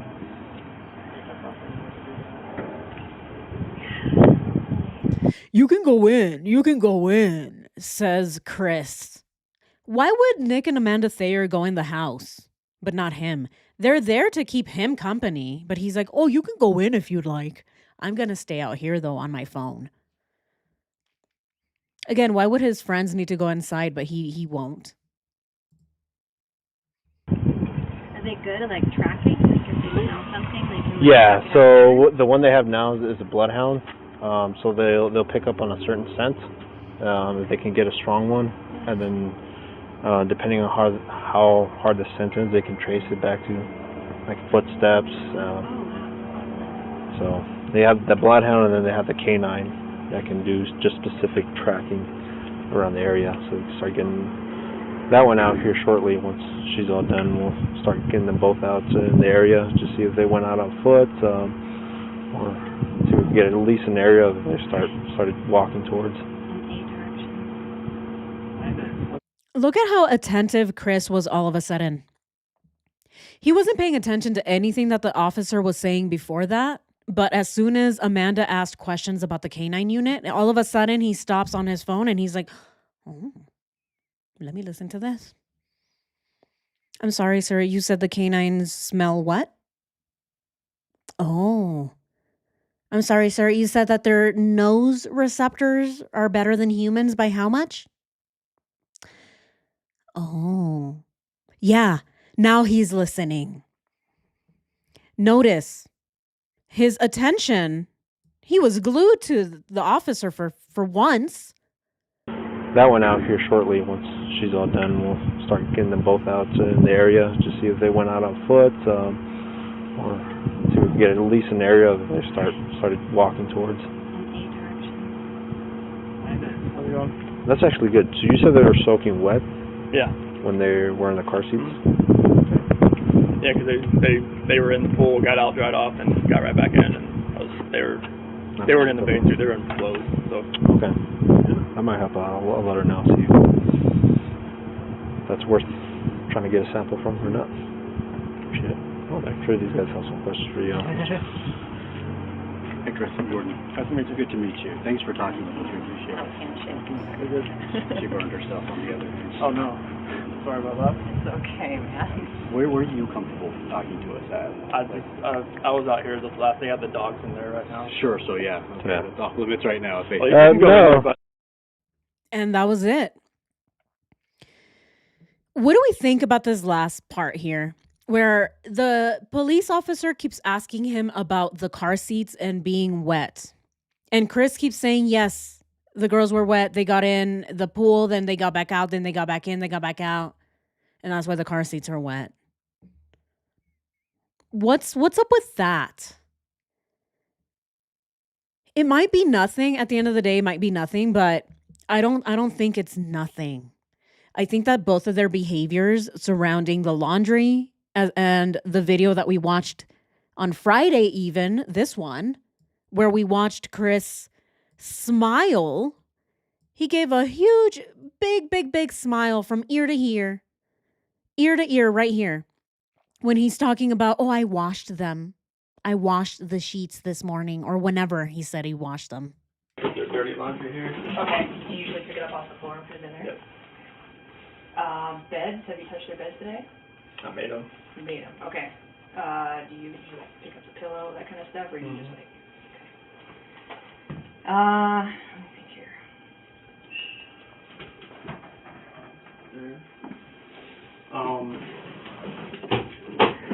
certain Let me see if Yeah. there's anything that thing about nothing I toys. could have ever touched at all. How about actually shoes would be good too? Shoes that maybe you haven't touched. Yeah. Oh, right. Yeah. The party. Yes. The party was not Saturday. It was Sunday. Right. The party was Sunday. Yeah. So he said that he took them on Sunday to the party. And then he's talking about the car seats being wet and something about the clothing and the sheets and whatnot. So what do we think is actually going on here? Do we think that there's more to this? What do we think? What do we think? And yes, it's right here. Yeah. So the barbecue was on Sunday. Sorry, I said Saturday. It was on Sunday.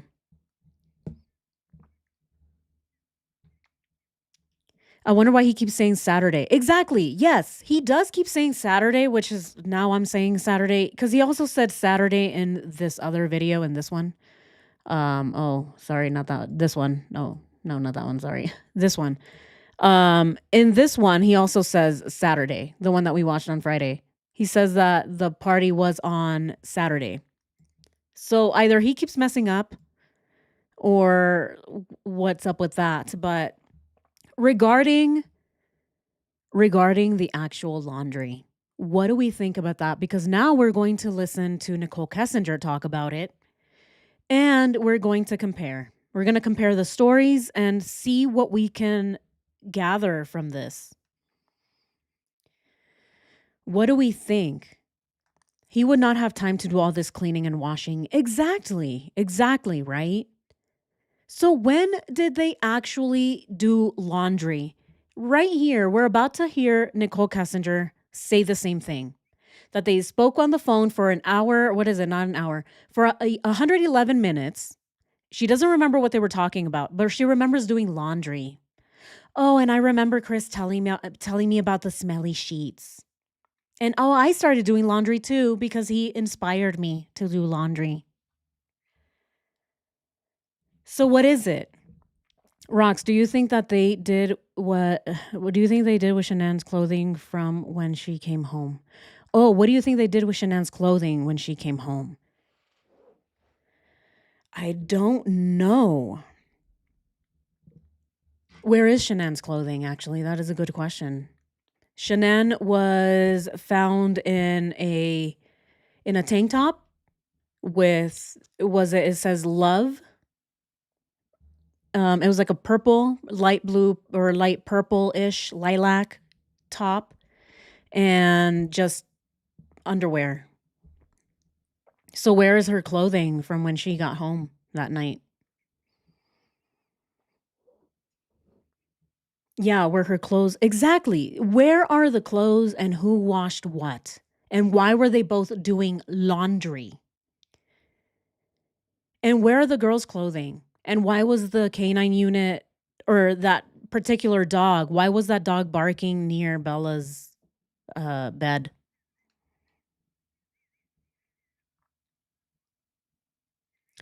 The laundry talk was on the Monday night after the murders. Oh, you're right. Yes. Yes, Julie, yes. Thank you for bringing that up. Yes, you are right. It wasn't on the 111-minute phone call. It was the Monday after the murders. And that is when Nicole Kessinger deflects. That's what happens. You're so right. Yes. So Nicole Kessinger, in this one that we're about to watch, she's being asked about the 111-minute phone call. She deflects. She says she doesn't remember and then brings up the sheets. So let's go ahead and listen to that.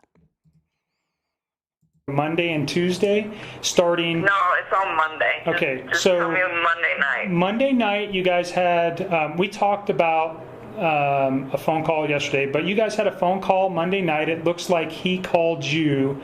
It was 48 minutes and 57 seconds. It was at 9:48 p.m. that he called you. So that would take us to about 10:35. And then there's another call on Monday. It's for 51 minutes and 25 seconds, it looks like. I'm not sure, looking at this, who called who, but it looks like you called him. And that was at 11:09 p.m.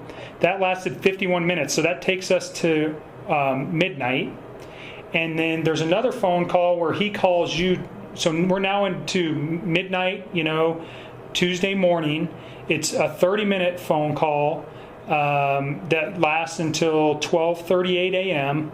And then after 12:38 a.m., there's a 2-minute and 44-second phone call that lasts for, or pardon me, that starts at 1:12 a.m. It's 2 minutes and 44 seconds. So yeah, so I would almost, this is just me, but I would go get my text messages with him from that night, and I would like sync them up to that like time frame, because there was texting in between that. So I think what happened is he called me on that first call, and then there's that gap between the first call and the second call. In that gap, that was when we FaceTimed for a few minutes, and that was when I got up out of bed because I was just having trouble sleeping, and I was like, I went and did laundry. That's what I did. I went and like I just put some clothes in the dryer, and then I think I called him back, and then we continued to talk. So that little gap right there between those two big phone calls at the very beginning of the night, I mean, not the very beginning of the night, but the big ones at the first two. So in between that gap, there's like a quick FaceTime. So do you think that 2-minute and 44-second is the FaceTime? The one at the very end? Yeah. Well, so I don't even think the FaceTime's on there. Okay, because the FaceTime occurred in between those two big phone calls. Okay. Because it was like one big phone call, and then there's a FaceTime, and in the FaceTime short, it's only a few minutes, and then there's probably just a few more minutes. That's probably.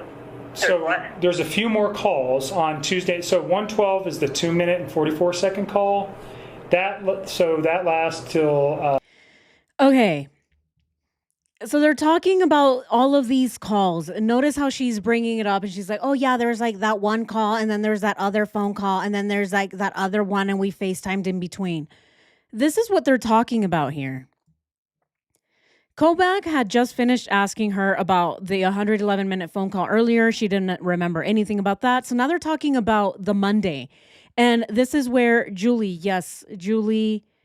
brought up that it wasn't on the 111-minute phone call. It was actually that Monday. So the Monday night, the Monday that everyone went missing, that is when they were talking about the sheets. So the murders had already happened, and now they're doing laundry on the same night of the murders, the same day. The cops were already there. They were all up in Chris Watts' house and all up asking him questions. And now they're both talking on the phone that Monday night. And now they're both doing laundry, by the way, both of them. Chris started doing laundry. And then Chris supposedly mentioned smelly sheets. And then she started doing laundry as well. What is going on here? Let's pull up. I'm going to go ahead and pull up the other phone calls, the ones from the 14th, so that we can look through those as well. Because those are the ones that Kevin Kobach is talking about right now. So let's go ahead and pull those up as well so that we can look at them side by side. Because, yeah, this is what she's talking about. So they're talking about laundry. What laundry were they washing other than anything that the victims were wearing that they had to wash? What do we think?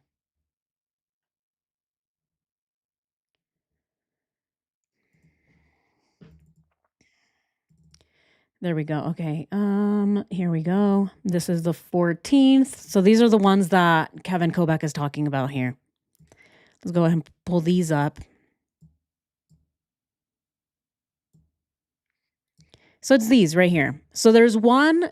So side by side, let's go ahead and pull them up side by side here. Okay. So we have these that happened on the night of the murder. So these are on the 13th. So they started talking to each other at 5 p.m. with voicemail deposits. And then the real calls started at 9 p.m. And they went through on the 14th all the way till midnight. So they started talking at 11. It went all the way to midnight. Lasted another 31 minutes, it looks like, up here. And then at 1:12 a.m., again, Nicole Kessinger called Chris. They spoke for 3 minutes. And then at 1:51, incoming call from Chris. They spoke for, it looks like, 8 minutes. and then another incoming call for 1 minute. And then at 2:07 a.m., they spoke again for 11 minutes. And this is where they're talking about the laundry, that they were both doing laundry. What are we thinking? Yes, the evidence is in the laundry. That's exactly what I've been thinking this whole time. There's something in the laundry.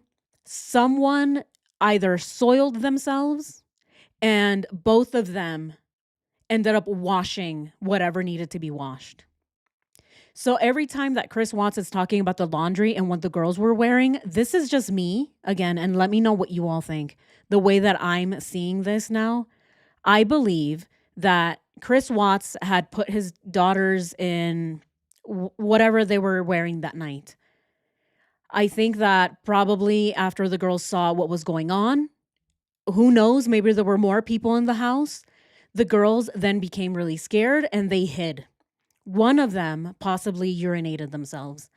And that's why Chris either had to change them, get rid of the clothing, the dirty soiled clothing, he threw in the washing machine to get rid of any stain, basically any evidence that there was a struggle in the home or that the kids were scared. And that is why he's talking about dirty sheets, dirty smelling sheets. And that's why he's washing them that night. And so that's why he's also getting nervous around the entire laundry situation or what the girls were wearing, because he knows that he probably changed them more than once. And he had to, because the girls had soiled themselves. And so therefore he had to change them because he wasn't going to take them in the car that way. And then there's also the wet car seats. That also makes me question, what's up with the wet car seats? Is it really water? What's up with that? So there's just like a lot right now that I'm going through. And you all let me know. This is just how I'm processing as I'm going through it with you all. But the way that I'm seeing it, this is how I'm seeing it. There's something around the laundry. And both of them did laundry. So my guess is that Nicole Kessinger also helped with the cleanup.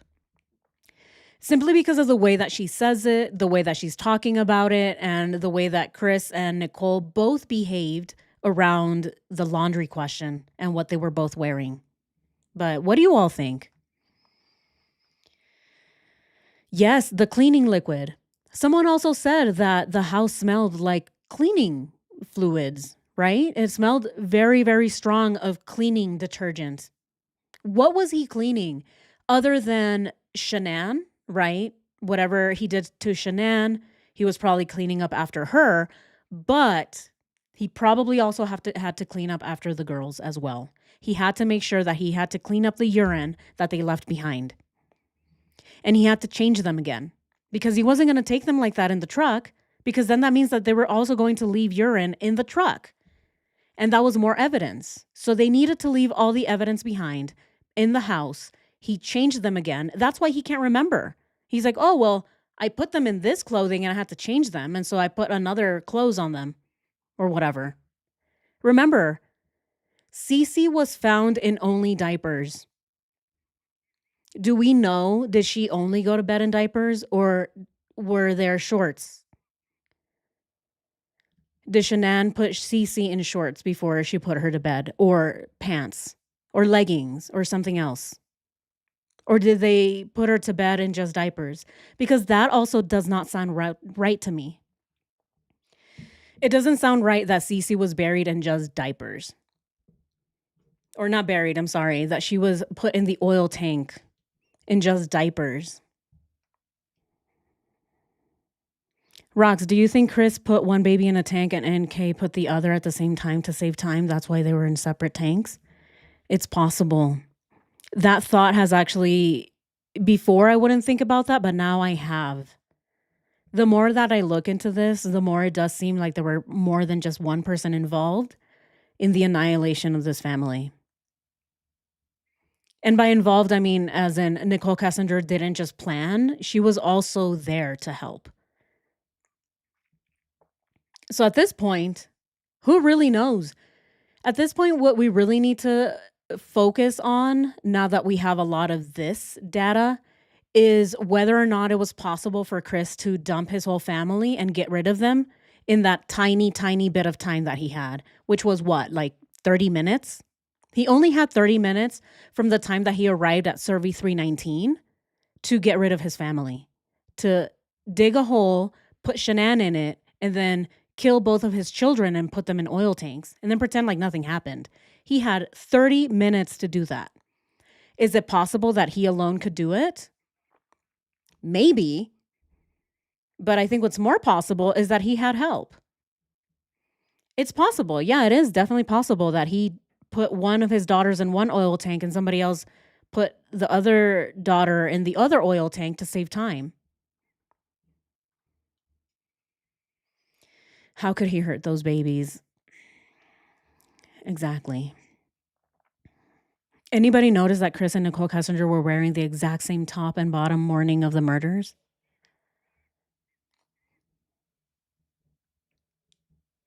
I think Shanann's plane being late and her changing the phone code screwed up the plans. Oh, yeah, absolutely. Absolutely. Yeah, I think the plan was going to go a different way had Shanann's flight not been delayed. Exactly. There we go. I don't think Shanann put Cece in just diapers. I don't think so. I really don't think so. There's no way, right?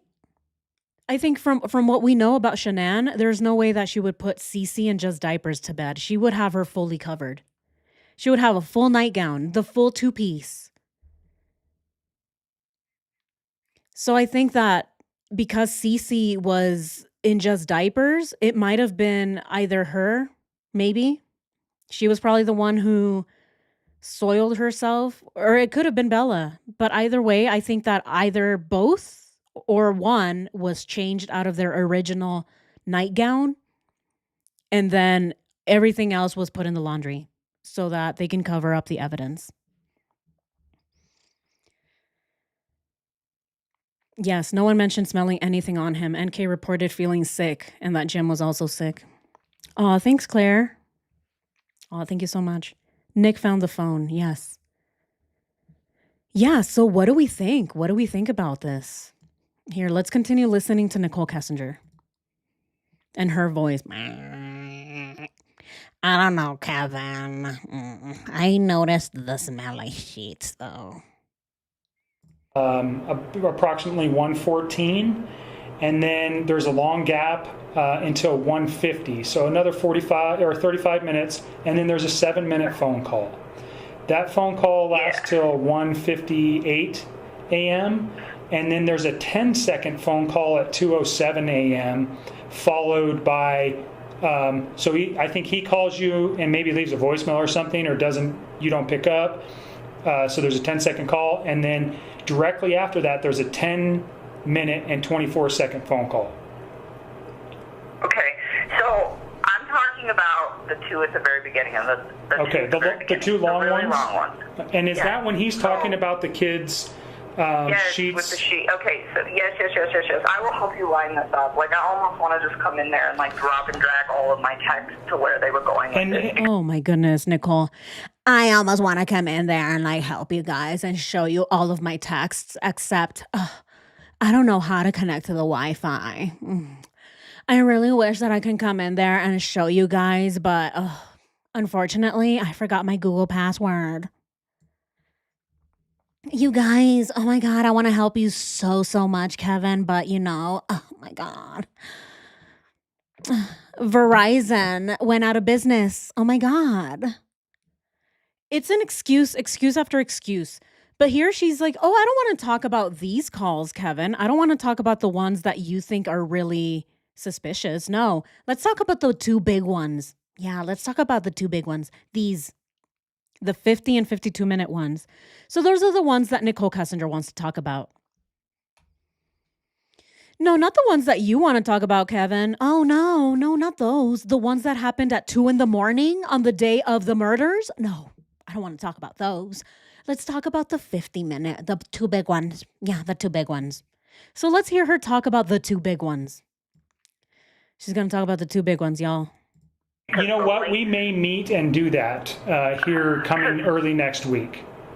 Yeah, well, all those phone calls at the very end of the night, that was me freaking out. Like, if you look at my text, a lot of that was like, I can't sleep, I'm really scared, where's your family? That was like me freaking out and him calling to like try to reassure me, or me calling him like, please talk to me, I'm super scared, where's your family? Like, those little ones at the very end of the night are me not being able to sleep and trying to get him to like talk to me about like, and just I guess making sure everything was okay. So that those like real late ones, and that's why they're all kind of like sporadic. Cause I'd be up for like an hour, and then I'd fall asleep for like 15 minutes, and then I would like wake up and start stressing again and try to call him back. Like, so that's why there are all these like little sporadic ones throughout the end of the night. But those that's why those ones at the end, Kevin, that's why they're so sporadic, because I would go to sleep.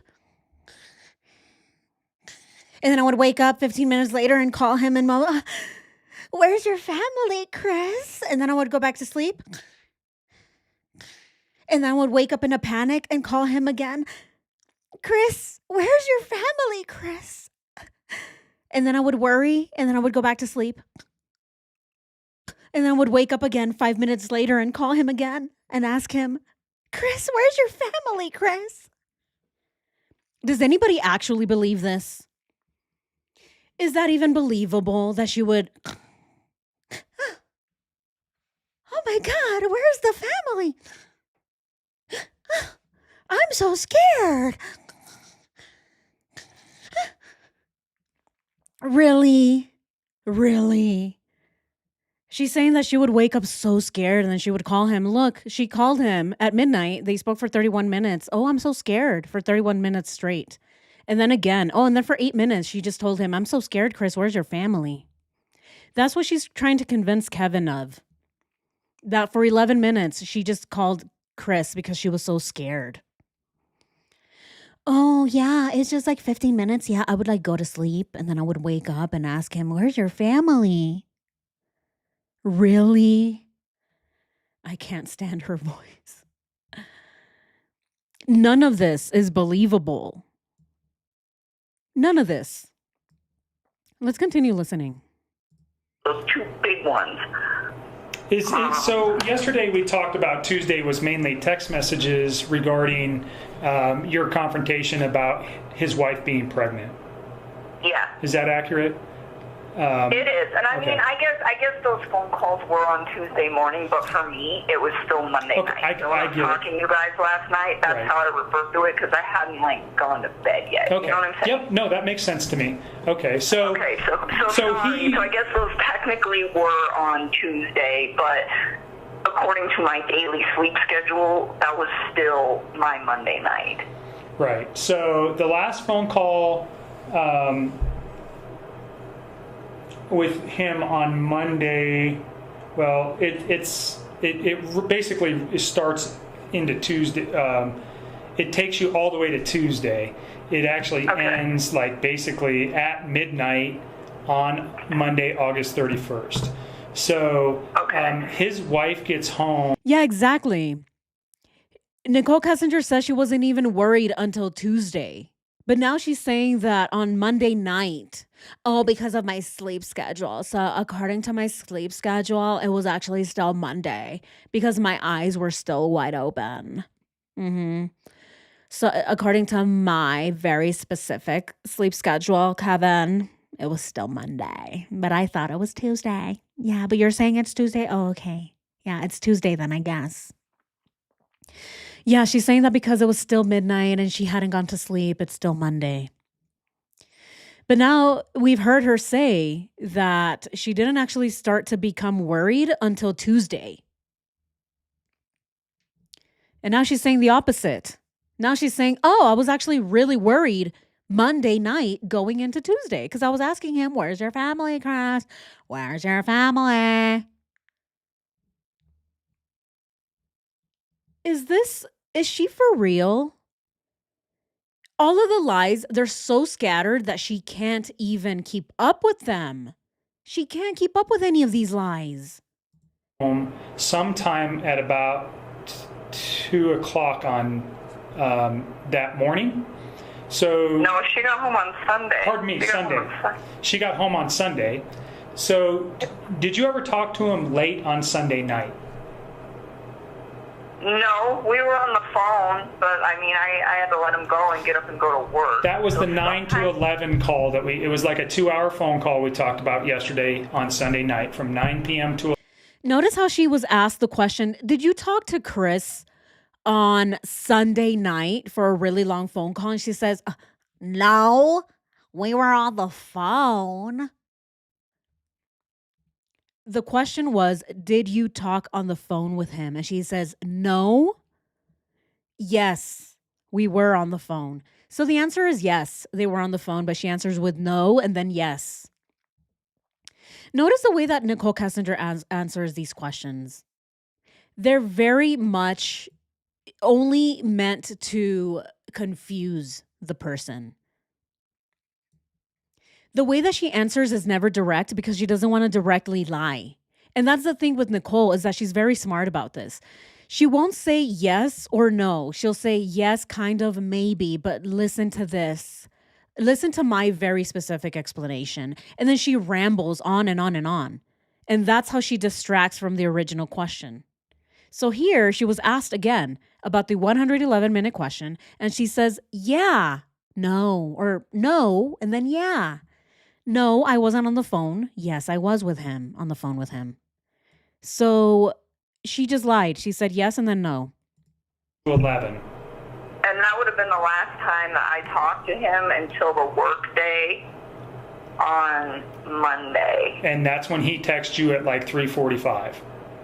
No, we talked during work. Remember I told you he like randomly texted me throughout the day at work, but it was just like bullshit conversation. Oh, okay. It wasn't like anything of No substance. Okay. So the most important thing that you've said. Okay. And then Kevin just brought up, oh, and this is the time that he texted you at like 2:44. He said 3 something, but it was actually the 2:44 p.m. Text message that she got, the one that says, oh, that is absolutely ridiculous. They would freak out. That's the text message that Kevin is talking about. And notice that Nicole Kessinger deflects yet again. She deflected yet again by saying, well, I mean, yeah, but he texted me throughout the day. It was just like BS stuff, though. It wasn't anything of importance. He was just texting me random stuff throughout the day. So here again, she lied, she deflected, she didn't want to answer the question about that very specific text message that he's talking about at this point, and she says something else completely, something else entirely. She went in, didn't clock in. Exactly, she went in late this day, didn't clock in. So what is Nicole Kessinger lying about here? What is she lying about? This is the text that he just asked her about. Oh, so that's the one. And she says, yeah, it is that one. But also we were texting throughout the day about random stuff. Where are the other text messages then? This is the only one that we have from Monday. We don't have her context. We only have Chris's text message. And just now she told Kevin that they talked on the phone all day, texting a bunch of random BS throughout the day, and completely ignores this very specific question to say, oh yeah, there was this one, but there were also other text messages. Again, downplaying it. She's downplaying it, and she doesn't want to answer any questions. Here is this Monday night phone call. He doesn't have any sheets on the bed, and he said his children's sheets were smelly. They smelled. Okay. Yeah, so let's get back to that, because I feel like you and me are kind of getting off track. Yep. So go to that first long phone call on Monday night was, I think, when he told me that. I don't think he told me that in the FaceTime text. I mean, in the FaceTime conversation. I think he told me that in the first conversation, where he was like, their sheets smell. And I remember thinking to myself, like, why? Like, you keep such a clean house. Like, why would your kids' sheets stink? And, like, it just didn't really click. Did you confront him? Why they? What's up? Did you confront him why the sheets smelled, or did you inquire why? No, I didn't even ask. Do you know his children were quite young, and I think one of them was still in diapers. Would have that been a potential reason, that one of them had an accident, or did it seem like that's not what he was talking about? I don't know. I mean, he didn't elaborate. Okay. He was just like I said, he always cleans the house, but I don't know. He didn't elaborate. I don't know. It's just he always cleans the house. He always keeps it so neat. I don't know. They're talking about the sheets being smelly. Kevin even gave her maybe an idea. Could it be maybe that one of the girls possibly had an accident? They were little, 3 and 4. One of them was wearing a diaper. Is it possible that one of them had an accident? And notice the way that Nicole Kessinger answers. I don't know. I don't know. I think this tells me that one of the girls did have an accident. That's why he's doing laundry. That's why they're on the phone at 2 a.m. talking about how they're going to clean up the mess. What is the best way to make sure that all of the laundry is washed before the canine unit arrives the next day? Remember, this is Monday. They're having this conversation on Monday. The canine unit did not arrive until the 14th. We just watched that video. We just watched the video of the body cam footage. I'm going to go ahead and pull it right back up just so that we can see it one more time. And, yep, this one right here. On the 14th. The canine unit arrived on the 14th. So this tells me that they're having 50-minute conversations at all hours of the night, making sure that they wash everything before the canine units arrive. What do you all think? This is just me. This is how I'm seeing it. It's possible that one of the girls possibly had an accident the night that they were hiding from the brutalization that was happening in their house. One of them, or maybe both of them, had an accident, and now they're covering it up by having phone calls and making sure that Chris Watts washes everything and that nothing is left behind for the canine unit to smell. And guess what? The canine unit still picks something up in Bella's room, by Bella's bed. Thank you, Rhonda. Yeah. Because sometimes I do think it's just me. I'm like, am I the only one seeing this? That's why we're doing this. I'm asking you all. This is very suspicious, is it not? And this is what I mean by all of the evidence being scattered all over the place, and we have to keep listening to the body, or, listening to audio, watching body cam footage, and bringing in all of the evidence all at once. Because here we're seeing very clearly that both of them are nervous around the laundry questions, and the fact that they're talking about this on the Monday of the murders, talking about washing the laundry. That is a huge, huge red flag for me. Huge red flag. And the fact, look at this. Look at this. We have it right here. This is the evidence right here. 50 minutes, 52 minutes. And then they talked again, 31 minutes, 3 minutes, 8 minutes, 1 minute, 11 minutes, back to back. What were they doing? Nicole Kessinger is trying to convince Kevin that, she was worried. She kept waking up because she was so worried. That's what she's trying to convince Kevin of. Except that's not what it looks like at all.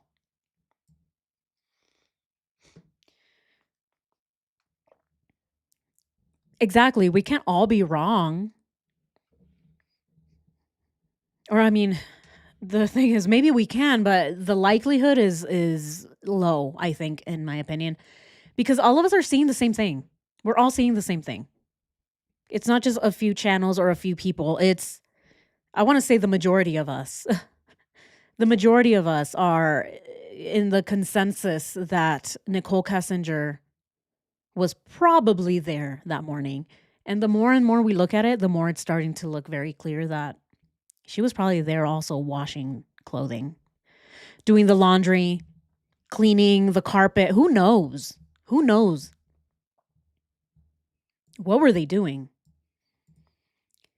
Even if his kids were to be in diapers and like have accidents, like I just feel like the man keeps his house so clean, and she does too. They both must have to like coexist in a house that clean. But like, I just don't see anything in that house like smelling. Okay. All right. So that was why I brought that up, because I was like, whoa. Okay. Very important. Thanks for remembering that. Very important. Thanks for remembering that, says Kevin.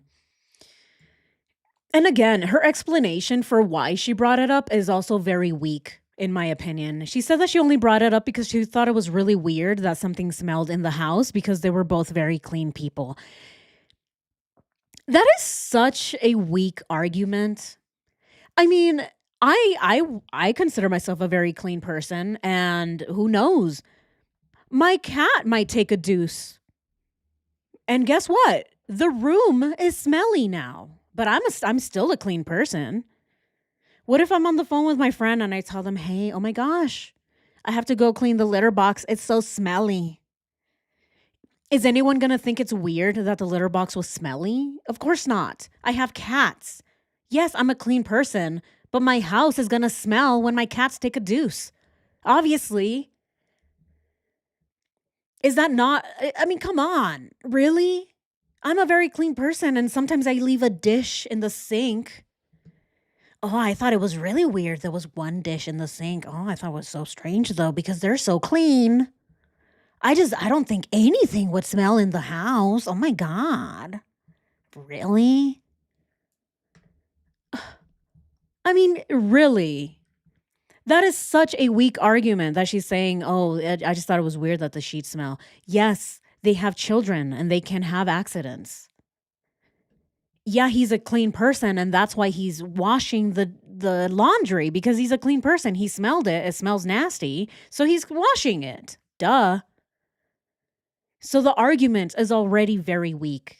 The reason why she brought it up, in her opinion, that is not a good reason to bring it up. It makes no logical sense that anyone would come up with that conclusion. Or would you? I don't know. That's just me. I would not come up with that conclusion. Oh, they're so clean. Why would anything smell in the house? What do you mean? I love my cats, but they don't shit potpourri. I'm sorry, they don't. I love them, but no, their poop does not smell like roses.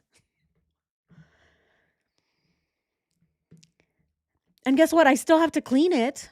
But I'm not going to be waiting, right? Like, I'm waiting for my cat. Like, oh, here, poop in this bag so that it doesn't smell up the house, because people are going to think I'm dirty. I'm just waiting for them. Oh, it's fresh coming out of their butt. Oh, here, let me capture it so it doesn't smell up my whole house. Oh, please. Yeah, bullshit. Exactly. I wish mine smelled like roses. Exactly. Come on. It's a very, very weak argument. The reason I think that she's bringing it up is more than that. It's because it is significant. She's bringing up a very significant memory. It's that they washed the laundry. They washed the clothes that the girls were wearing that night. The laundry. That's what's making her nervous. Let's continue. Yeah, I'm trying. I'm really trying to help you guys. I need you guys to help me too. Like, yes, we'll ma'am. do this as a team, but just don't so fucking let me down, please. The reason why we can't, like, I think. And I've already made a video of this very specific audio. She is saying, oh, I'm really trying to help you guys, but please don't throw me under the bus, Kevin. Please don't throw me under the bus. She just said that right now. I'm trying to help you, but please don't throw me under the bus, Kevin. The reason why we can't, like, I did think about this yesterday. Yeah, I'm trying. I'm really trying to help you guys. I need you guys to help me too. Like, yes, we'll ma'am. do this as a team, but just don't fucking let me down, please. The reason why we have to do this as a team, please. Just don't. Just don't disappoint me, Kevin, please. We're a team, aren't we? You believe me, right? You like me. I'm sure you like me. Please don't let me down, Kevin. Please don't let me down. Like I said, I've already made a video of this, and it's very clear that Nicole Kessinger is begging Kevin not to let her down. She's saying, I want to help you, but please don't let me down. And again, says the woman who is very worried about whether or not she's in trouble. Am I in trouble, Kevin? Are the police waiting for me outside? You would let me know, right, Chris? You would let me know, or Kevin? You would let me know, right, Kevin? If the police are out there waiting for me. Yeah? You're not going to let me down, Kevin, are you? It's the same lady that has been begging for help from the police, give me therapy, help me change my name, help me disappear off the face of the planet. And now here she's saying, oh, I don't know, something about the sheets, and I'm trying to help you, but please don't let me down. The babysitter that said that Watt's home was unusually messy when she was there watching the kids. Oh, interesting. Very, very interesting. That's something I have to write down. We haven't listened to that full audio with the babysitter, but that is something that I think we should do as well, because the babysitter has a lot of information. And remember, she was grilled by Kevin Kobach way more than he grilled the mistress. Chris is so creepy. We can't, like, I did think about this yesterday, that I would like to sit down with you once we have your text messages and the phone calls, and we can put them in some type of easily looking, that we can sit down and look at them and compare them, and we can kind of get the context of how everything was going that night. I would like to do that with you. Unfortunately, so the download that we got yesterday is going to take multiple days to be analyzed. I probably won't have it back till next week. And then because you guys did have so many text messages, one of my analysts is working on getting those in order, so we can put something together where we can actually sit down and discuss it. But I do think that's something that I want to do in the near future, sometime probably next week. I mean, I can do that. I don't mind giving you guys my time. I just need you guys to, like, help me with my employer and try to just help me brace for this media thing and just try. So I think your personal mental health is the number one issue. So let me help you with that and get a victim advocate to call you. And you can address questions of employment with them. I think they're better suited to answer those questions than I am. All right. Here, Nicole Kessinger is going to get into her own, problems and, oh, me, help me with my employer. Notice that she just said, oh, I don't mind giving you guys my time. Yeah, I am the mistress and I am the catalyst. I am the reason that all of this happened. But I don't mind giving you police my time. All I really need from you, though, is help with my employer. Yeah. The audacity of Nicole Kessinger, the mistress, to say, yeah, I can give you my time, police officer, CBI agent. I don't mind. But please help me with my employer. Very, very clear that she only cared about herself. None of this bothered her whatsoever, yet she's asking for therapy.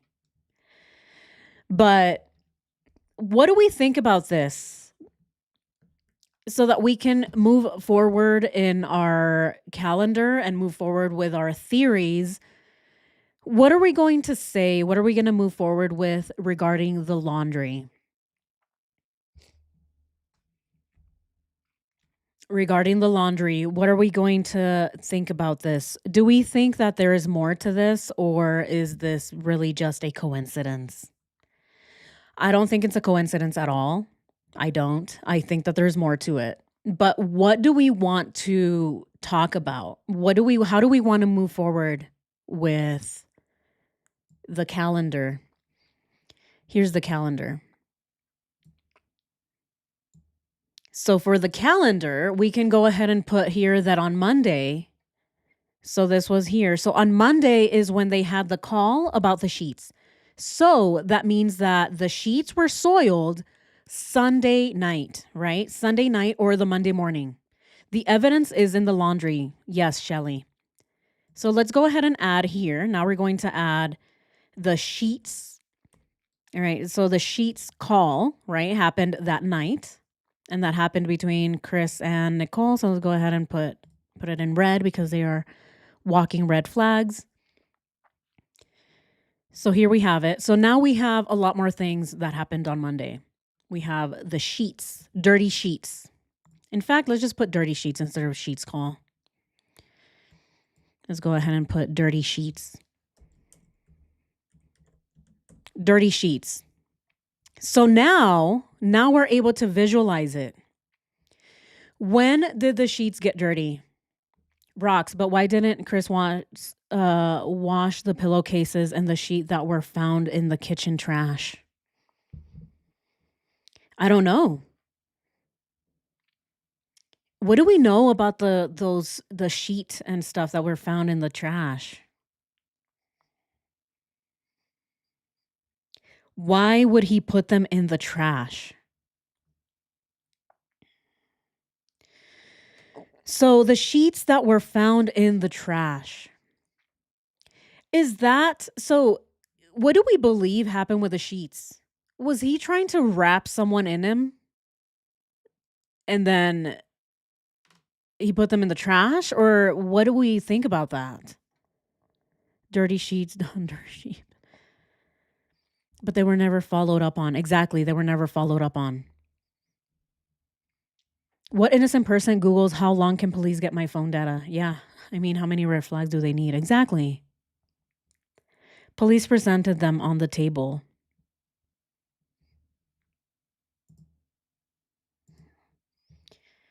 Because he thought he had more time to clean up? Could be. The rest of the set that matched the sheets are at the crime scene. So he planned to get rid of them.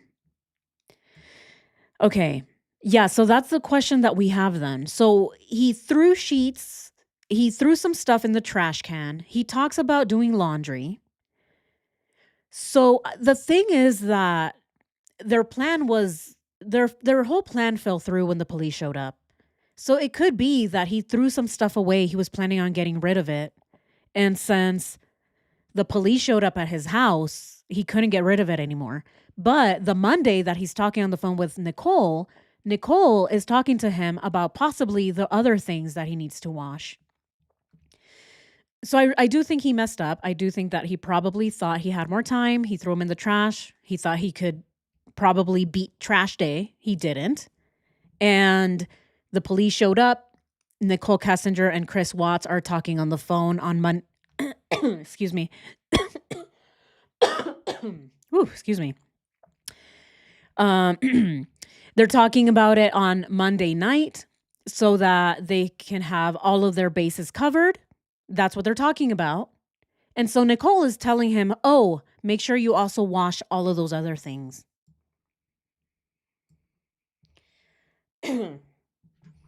What do you all think? By the way, that's my allergies. I got this stuff. I hope it's good. I don't know. For all of you guys out there, is this any good? I shove this up my nose now, and it's supposed to make me breathe better, but I still can't breathe. And now I have like itchy throat. So I don't know. I don't know what's wrong with me, you guys. It's just my allergies.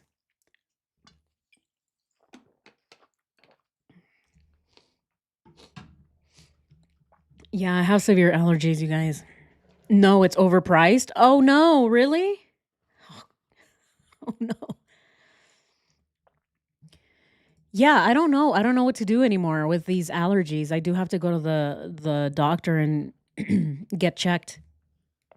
Yes, it's like a yeah, I guess. Yeah, a Flonase maybe? Yeah. It's like the Amazon brand. So the bootleg Flonase. That's what it is. Yeah, I have the bootleg Flonase and it's not really doing much for me.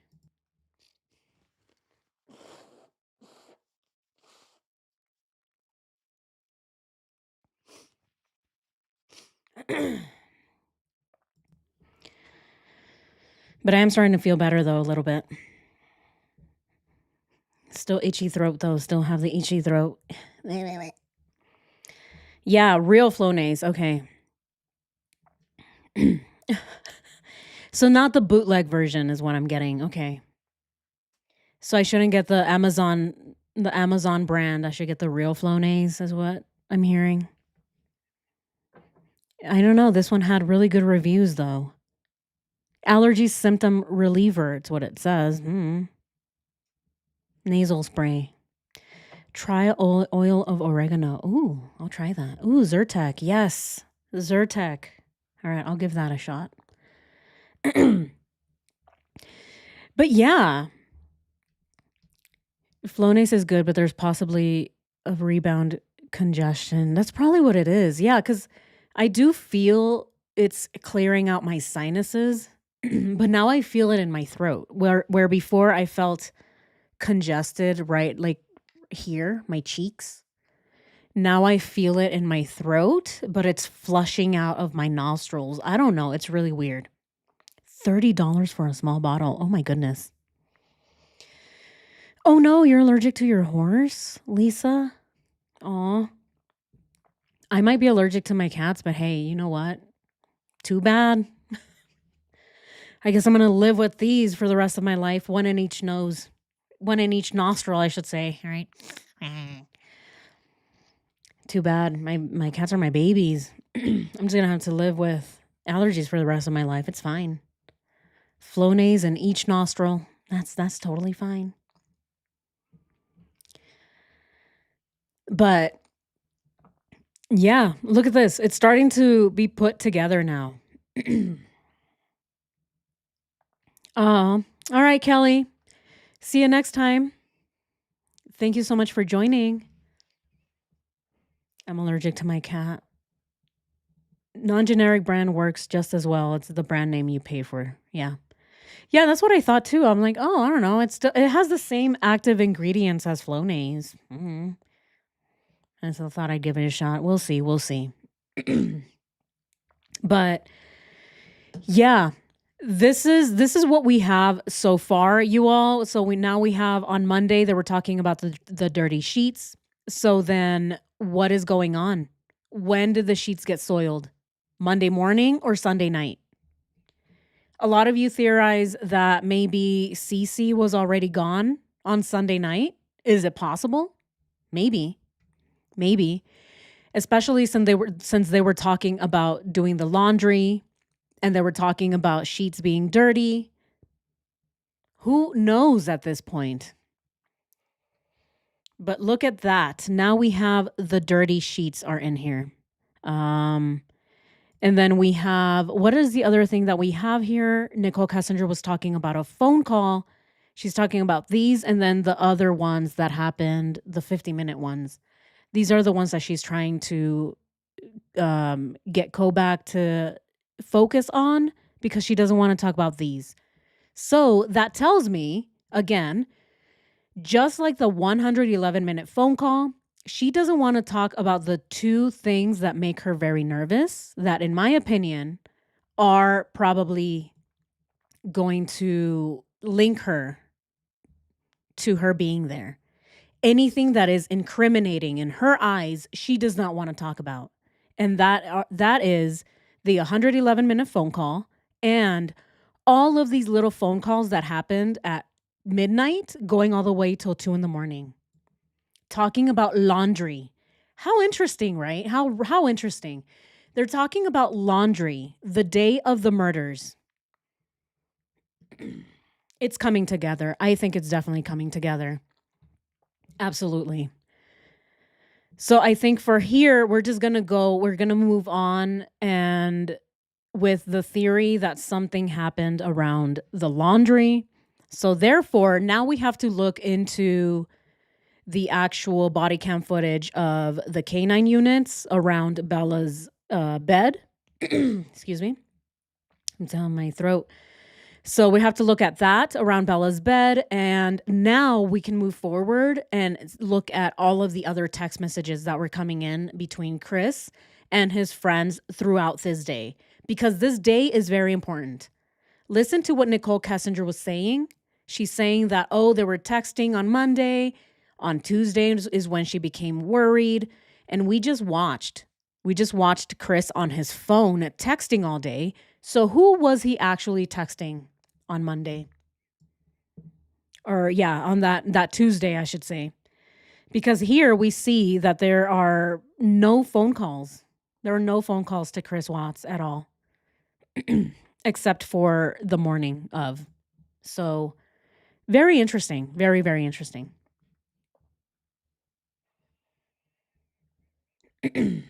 But anyway, that's all I have for you guys today. We put together some additional stuff here on the calendar, and we watched the body cam footage between Chris Watts and Officer Perez, and we listened to Nicole Kessinger and her interview talking about the laundry. So that is all I have for you today. Let me know what you thought about this. Let me know your theories. I think that we are going to move on with something around the laundry, right? Did any one of you know that Nicole stabbed a family friend with a knife when she was a teenager? Yes. Yes. Yeah. Lots of history here with Nicole Kessinger, right? Yeah, she was definitely arrested. She has a record. Yeah, there is even a what is it? A mugshot. She has a mugshot. So lots of things. There's a lot of things that Nicole Kessinger and Chris had in common. They were talking about it on their first date. Yeah, they were emailing each other back and forth. Oh, we have so many things in common, Chris. Little did they know that they would have way more things in common in the future as well. Yeah, they would both be lying really terribly, both of them. And they didn't know that in the future, they would both have matching mugshots. Oh, look at this, Chris. Look at me. Look at my mugshot. Wouldn't it be so nice if you also had a mugshot so that we can match? Oh, my God. That would be so incredible, Christopher. Yeah. I don't want to be the only one with a mugshot, my love. Yeah. You need to commit a crime so that we can match. Yeah. So many things in common, my love. Oh my God. Look, we have the same matching bald spot, same matching middle name, and now we're going to have the same matching mugshot. Look at me. Do I look pretty in orange, Christopher? You're going to look so handsome in orange, my love. Except he doesn't. He's wearing green. They put him in green. That's Nicole Kessinger's favorite color because her skin is green, just like the Wicked Witch of the West. I'm melting. I'm melting. But anyway, that is all I have for you guys today. Let me know what you all think. Let me know what you thought about this video, or this live stream, I should say. Let me know what you all thought. And yeah, let me know your theories. What do you all think about this? We do have to move on with a theory so that we can continue with our Kessinger Files so that we can see how everything played out. But let me know. Yeah, let me know. If you're watching later on, let me know in the comments what you thought. And anything that pops up, please, please, please drop it in the community chat. I look at that every day. And so if any of you also have anything to add on to that, please go ahead and throw it in the community. Everything is coming together, you guys. Thank you so, so much. Thank you so much for your help, for all of your input, for your collaboration. And I appreciate each and every single one of you, all of my subscribers, my members, and my moderators. Thank you so much for keeping the chat clean and safe for everybody. And what I mean by clean is no victim blaming whatsoever. So thank you all. I appreciate you all so much. Thank you. I think we'll do this tomorrow. If not tomorrow, then Wednesday, I will let you all know. The Chris Watts text messages are taking a little bit longer, again, given that these things don't have, what I mean by these things are these things.